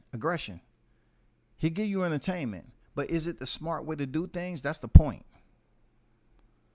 Anything Errol has done, Buzz did better except drink Hennessy on twerk. Damn, dog. Shit. And eat strawberries. Man, those strawberries were sitting on that bed, man. Anybody could have touched them. We're not saying the stripper did it. Even though Cardi B has been on record as saying she used to drug clients and put them in there with trannies and all this other shit. Man, no, that's not the stripper mentality. Come on. We're talking about wholesome, sanctified women. Marriage material. Yes, matrimony. It's nothing like that pole. You know what I'm saying? They put in the work, they get the money thrown at them and everything. Oh man, come on, there's no better respect than that. Because they all get to go scrape it up at the end of the day, put it in garbage bags and count it. I'm not gonna lie to you. Down here in the A, it's some strippers that's riding around here in some very, very nice vehicles. I'm not gonna lie. I don't care if it's a lease or not. I don't care. They paid, and you can't get with them unless you're gonna pay them. Bud gonna beat Errol. I watched the Sean Porter fight today. Bud gonna beat Errol with angles. Errol gonna sink himself in that fight. Well, if you already come in there waist deep in mud, they're big blunts. It's not gonna be that difficult. You know what I'm saying? You come in there waist deep in mud to begin with. When that shit start to dry, I mean, it's gonna be a problem for you to move around against a fighter like Bud Crawford. You know what I'm saying? He's used to being in mud, even out the ring, bro. For real. All these videos coming out, man, that's dirty. Dirty, dirty, dirty, bro. Hold on for a second.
All right, we back, man.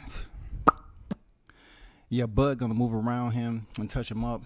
Ugas didn't stand a chance. Danny was 5-0 against Southpaws, but he couldn't fuck with the pressure. Sean did what he could, but he ain't technically enough. If you talking about the Danny Garcia that fought Errol Spence, his boy, the same one that was sitting next to him at the Gervonta Davis and Rolly Romero fight, that Danny Garcia that just came in and move around, I got it. The same Danny Garcia that fought Jose Ramirez like he stole his lunch money, yeah, For real. I got that. I understand. Bud a better chess player than Samuel Jackson on the movie Fresh. Bud is going to have Errol Spence Jr. think, and that's tiring within itself. Man, you make a very, very solid intellectual point there, because it is going to come a point in time that chess will have to be a factor. Them playing chess in the ring, you know what I'm saying, when it comes to boxing IQ, is very, very imperative, man. Extremely imperative.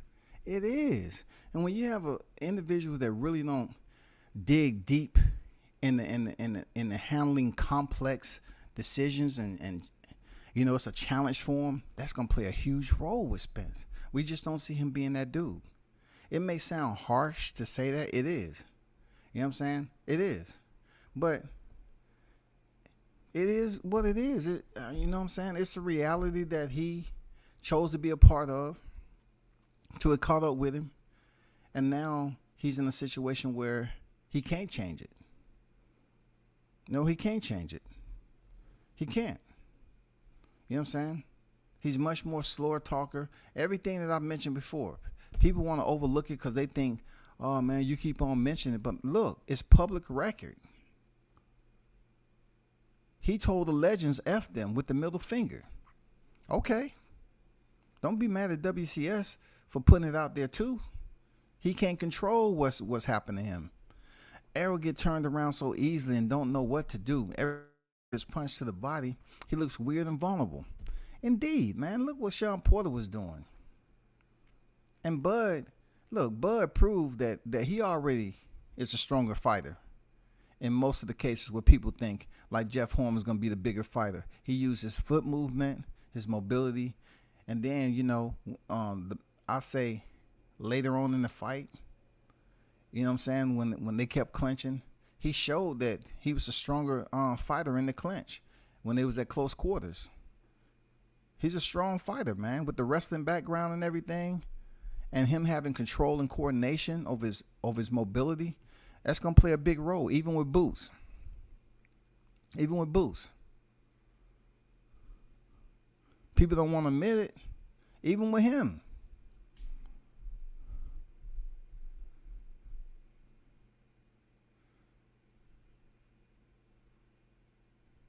Ricky Burns had a good career, 3-weight champ. Boots hasn't beaten anyone close to him. That's what I'm saying. All 29 fights. All 29 fights, bro. All of them. You can't even match up to Ricky Burns, bro. Period. You can't. Mac once said Crawford would smoke Boots. Hey, man, I think it's going to be a good fight. I got Crawford in that fight, real talk. I got Crawford in that fight. I hear all these people trying to go to the next popular fighter. Spence is on his way out the door, so let's keep on mentioning Boots' name. Boots' name. Philly. Let's mention Boots' name. You know what I'm saying? I mean, that's what they talking about. They want to mention his name all the time. Like I said, I don't have nothing bad. I'm just putting it out there that every time I see an interview with somebody talking about it, it seems like they frown up. They gritting their teeth and shit. They look uncomfortable. They up there acting like Crawford did something to them personally, bro. I'm like, what the fuck? What am I listening to, man? When I hear people talking about that Kell Brook was washed up after Errol, and Errol fought him under 9 months after taking an L 2 weight divisions higher and having his freaking orbital broke on his right side. I mean, come on, bro. Stop it.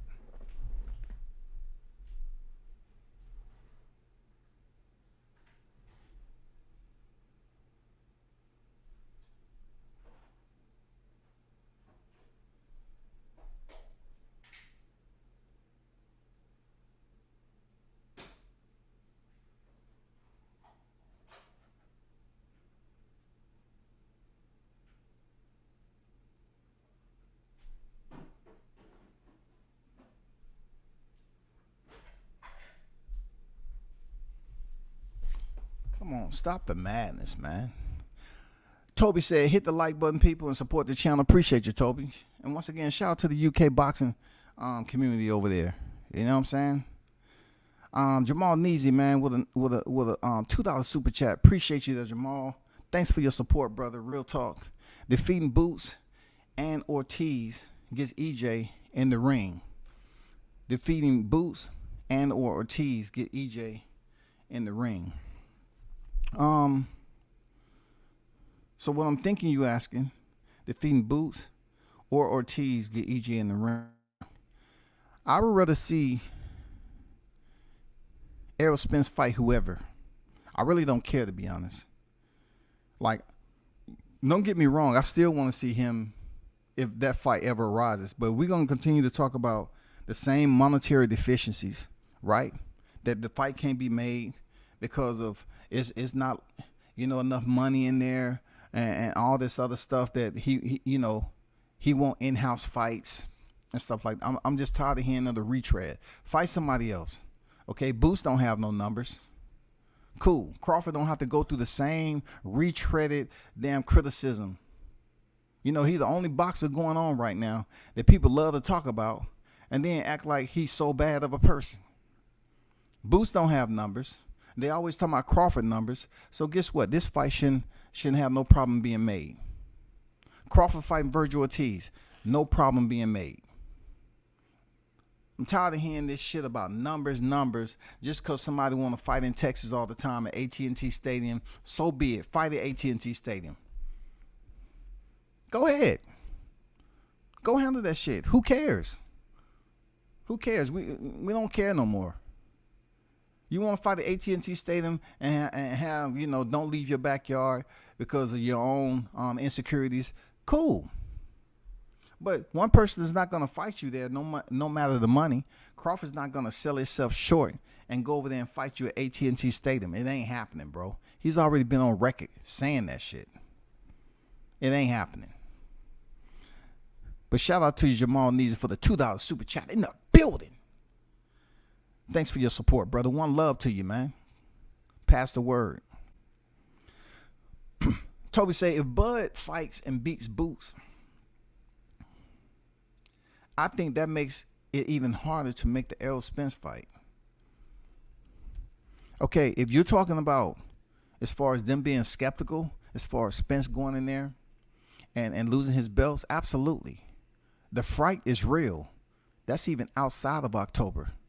The fear that they have is not anything to do with something that they've experienced in their lifetime in the ring. No, that's not it. You know what I'm saying? It's a different type of fear. It's one that when he goes in there and get his ass beat, people in his hometown are going to be looking at him crazy. He's not going to be able to go to AT&T Stadium like that. For what? Mall Charlo has already been on record voicing how selfish he truly is when he was on the Brian Custer podcast. The Last Stand podcast. You know what he said, right? He pretty much put it out there. If Errol Spence really truly wants the belts, and this is after WCS had put out the scenario years ago. I put this scenario out that Errol Spence should fight Mall Charlo twice. That way they both can build a legacy. Errol Spence get the freaking belts and then pass it back to Mall Charlo. 2-time and then 2-division unified. Okay, it works out great. But now, right? Mall Charlo being on record is saying if he truly wants the belts, he'll vacate them and he can get them himself. That's how selfish the Charlos are. They'll sit up here and say that Errol Spence is the best this and the best that. But when asked on camera in an interview, Mall Charlo said he'll vacate them, and if Spence want him, he can get them. Not that he'll give Spence a chance to make some money and fight him. At this point in time, I think Mall Charlo stopped Spence. But if they knew how to do business together, they'd just go in there and fight each other twice in a rematch. It's an in-house fight, and Al Heyman get paid 2 ways. God damn it, I put the shit out there first. Mike Tyson mentioned it. I put it out there way before Tyson. He said, if that's your brother, you eat with your brother, right? Nah, Charlos don't believe in that shit, bro. Charlos don't believe in that shit. Ouch, I thought she was his girl. That is his girl. You know what I'm saying? It's plenty of people got girls that slide down. You know what I'm saying? You know what I'm saying? I ain't trying to go down nobody's damn dark history now. Shit. I come from the land of strip clubs. I was raised off them motherfuckers, so I'm not going too deep into that. It just comes an issue when what you see for entertainment becomes your personal pleasure. You know what I'm saying? They smart. They know the game, bro. They know the game. Give it up to the strippers, bro. They winning right now. Cardi B set that shit on fire. They winning. A durable and decent enough pressure fight can beat him. I look at how methodical Bud Crawford can be in the ring. How smart. You know what I'm saying? He don't go in there willing to just say, okay, I'm going to fight somebody else's fight. That's just stupid. That's just stupid. He collects the data. He see what he's dealing with. He carries on. If there's adjustments that has to be made, he makes them effectively. You don't see Bud making adjustments. It isn't adequate to who he in the ring with. It just doesn't make sense. You don't see that from him. All the adjustments that he's make is efficacious to what he's about to apply to his opponent. It's beneficial, period. He just don't go up there and just say, I'm just going to do this and see how it works. He ain't in there practicing shit. He's in there implementing. Now, Derrick James told Errol Spence, oh, we need to work on you being focused. That's a problem. Believe me, that's a problem. Dundada, what's good? Salute to you, brother. They don't never want to bring up the Porter fight. Never. But look, they will bring it up when they say that Errol Spence chose to fight Sean Porter's fight and beat him at it. The dude won a split decision, and they feel that is great. They feel that's something to talk about in history because he chose to fight Sean Porter's fight, a rock'em sock'em fight. Well, for Sean Porter, that's just how he chooses to fight sometimes. He did it with Adrian Granados. He did it with Adrian Broner. You know what I'm saying? He did it with both of the Adrians. You know what I'm saying? He took time off against Sebastian Formella. You know what I'm saying? He did it against Keith Thurman. Showed aggression. Pure aggression. He didn't fight that way against Jordinas Ugas. But I'm just saying, Errol Spence chose to fight Sean Porter's fight for what? He didn't even know he was going to get that knockdown in the 11th. He didn't know, bro. When he landed that left hook, he was acting like, oh man, that was planned. No, I gave him props. I gave Errol props. I said, you know what? In the eye of the storm, you was able to zone in on the top target and land your shot. Salute to you, bro. I gave him his props, man. Candy on deck, what's good? The biggest difference is Bud believes he can beat Errol, unlike Sean, Danny, and Kale, who all ducked until they had nowhere to go. Man, good synopsis, man. For real. Very thorough summation. Very much. Porter was doing him bad. If it wasn't for the knockdown in 11, it may have went the other way. Hey man, don't even try to bring up the if. Don't do that with the Spencerholics. Boy, you make them run to the cabinet and grab a whole bottle and tilt it back, dog. Don't do that, bro. That's after popping two, before they take the swig. Don't do that. Don't say that now. Because they'll tell you the whole entire time he was in control of that fight with Sean Porter. I look back at that fight all the time, and that's just not a fight that I'm impressed with when it comes to watching Spence. Like, I don't get nothing from it. At times in the fight, it was sloppy. And you're not proving anything to me by clinching all the time. Like, what about the dirty boxing? What's gonna happen when you do link up, Spence? If Sean Porter fought Terrence Crawford, and you seen what happened when they did lock up, right? And we seen how you fought Sean Porter. And when y'all clinched, we seen how you was easily turned whenever he felt like it. What do you think Bud is gonna do? You think you're gonna fight the entire time like Mikey Garcia? No, it's gonna come a time when you have to deal with that inside game. You're not stronger than Crawford on the inside, bro. Like I tell people all the time, take them on a street fight, and Crawford will slam Spence on his freaking head. Real talk. Crawford was suplex Errol Spence in front of his horse. He was suplex Spence in the chicken coop, dog. Chickens be going crazy, laying eggs out of nowhere. God damn. Shit. Ain't never seen no motherfucker get slammed in here. He'll slam him on the motherfucking head in the chicken coop, dog.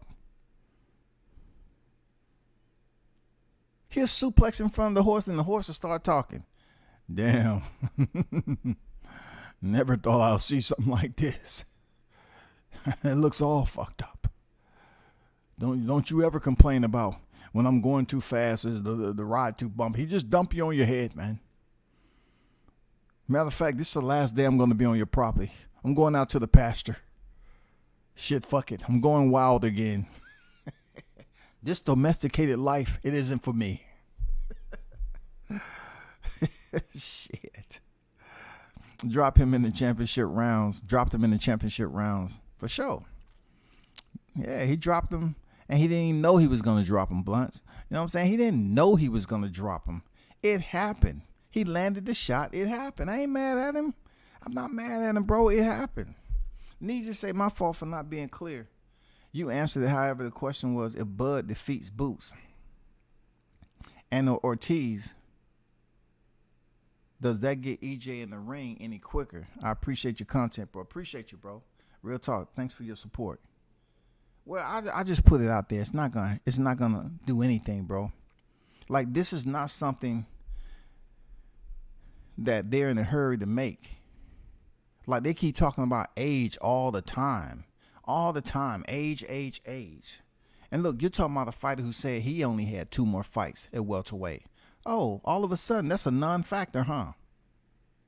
Yordenis Ugas was 1. And then if you got Keith Thurman coming up, or whoever you fighting, that's going to be 2. This is the same person who was coming out on Twitter talking about, I've been in a welterweight division my whole life, man. It's getting so tough making this weight at welterweight. I'm just ready to move up to 154. It's just so tough. Now, with the video surfacing, we don't even know if that was him in his right frame of mind, dog. We don't know. It just sound crazy, bro. It sound crazy to hear he just come out and start talking that shit. All of a sudden, weight is an issue. So if that's the case, he has 1 more fight, and then he should just vacate the titles.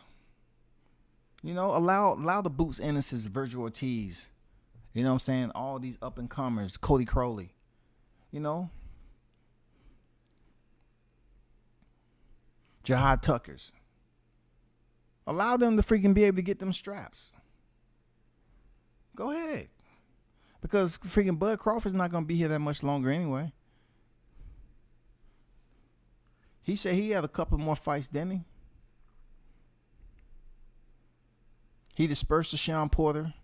Now he got Avanesian. And you know what? Being that he takes care of himself out the ring, he would have no problem getting Spence. But it just seems like if it's going to be difficult and they want to make this fight bare minimum, pennies, crumbs on the table, it's not even worth it to get motivation up to go to fight camp. But then again, you're talking about Bud Crawford, man. Bud is always up there testing himself for the challenge. So he's like, I put this head on my mantle. It's going to shut a lot of people up. Now, granted, he said he can't make everybody happy. You know, no matter how many divisions you win, it's always going to be people that don't like you. That's true. But if he put Spence's head on his mantle, that's only going to allow him to get on here and talk more shit. For real. For real. He might be a gentleman about it, but once he puts Spence' head on his mantle, I'm pretty sure he's going to be back on here. It ain't no question who's number one now, huh? You think he won't do that? You think he won't do that? Where's that tweet at? Did I take it down already? I did. I took it down. I sure did. I had it up here for a while, too. I took the shit down. No, this might be it right here. Let me take that down. Yep, there it is right there. He'll repost this tweet. We know who number one. We know who number one is now. He gonna throw that tweet up there. See, he's talking about number one overall right here, but he gonna retweet this shit and say it in the welterweight division. Cause how can you be number one? And this is another Spencerholic debate. They'll sit up here and say, "Oh yeah, he might be in front of him on the pound for pound, but Spence is the number one welterweight." And why is that? He did all the heavy lifting. For real? Yes. Look at the numbers. Man, he's selling out arenas. He never sold out AT&T. The max capacity, he's never did it. He only sold out the ticket capacity that was allotted for the fight. That's it, bro. Stop telling lies. Stop going around here telling people that he sold out the entire No, not even close, bro. Not even close. That's the same lie they was telling about Anthony Joshua. You know what I'm saying? He was in there with Vladimir Klitschko when he did that. And that wasn't the first time he fought in the Wembley Stadium. So stop the madness, bro.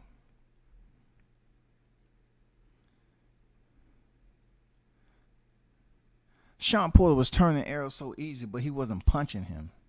Bud is going to turn Errol and punch him at the same time. It's not going to be good. Errol took mad damage from Porter. Big flush shots. Pop on deck. Rakeem, what's good? Bud been knocking dudes out and taking minimal damage. That's what I'm saying, man. LOL. Age ain't gonna mean shit when you barely get beat on and never lost a fight. Hey, man, that's true words, man. That's true words spoken, bro. For real, that is true words spoken, man. Anywhere from 2 to 9, Bud by KO. Okay, I hear you, Raheem. I got round number 6, man. You know what I'm saying?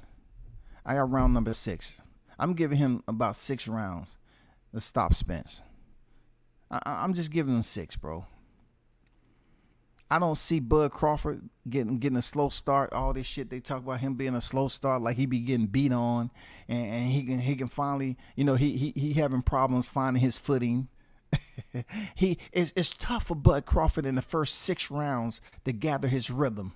But after that, oh man, he's a tyrant. No, that's not the case, bro. We're not gonna have Vasyl Lomachenko and Teofimo Lopez. That's not the case. That's not the case, bro. That's not the case. And people went up here and ran with Porter was winning the fight before he was stopped. Come on, bro. You're sounding like a Charlo, dog. Stop the madness. You're sounding like a Charlo, man. You're just sitting up here making shit up, bro. Come on, man. Stop it. But y'all already know what it is, man. Appreciate y'all for pulling up. I got the bounce, man. We put in 2. I got the bounce. I got some stuff I need to take care of, man. Appreciate everyone for stopping through, holding 30 plus in the building. Much appreciated, man. Thanks for y'all pulling up and checking out the content. Be sure to hit the like button. You know, when I be on here, I don't even really check the likes, but I'm sitting at like 36 likes. I appreciate that. I appreciate the ones who know the real. You know what I'm saying? Y'all continue to get the notifications, tune in to the channel and everything. Pass the word. Tell a friend who know a friend to sub to the channel. You know what I'm saying? We definitely trying to get 10. You know what I'm saying? We definitely trying to get 10. You know what I'm saying? Because every time I get into a freaking a social media verbal jousting session, they always want to talk about how many subscribers I got. You know what I'm saying? They don't want to talk about how many bodies I got. They want to talk about how many subscribers I got. But y'all hold it down, man. Turn up and tune in to World Combat Sports, man. Salute to everyone. I'm out.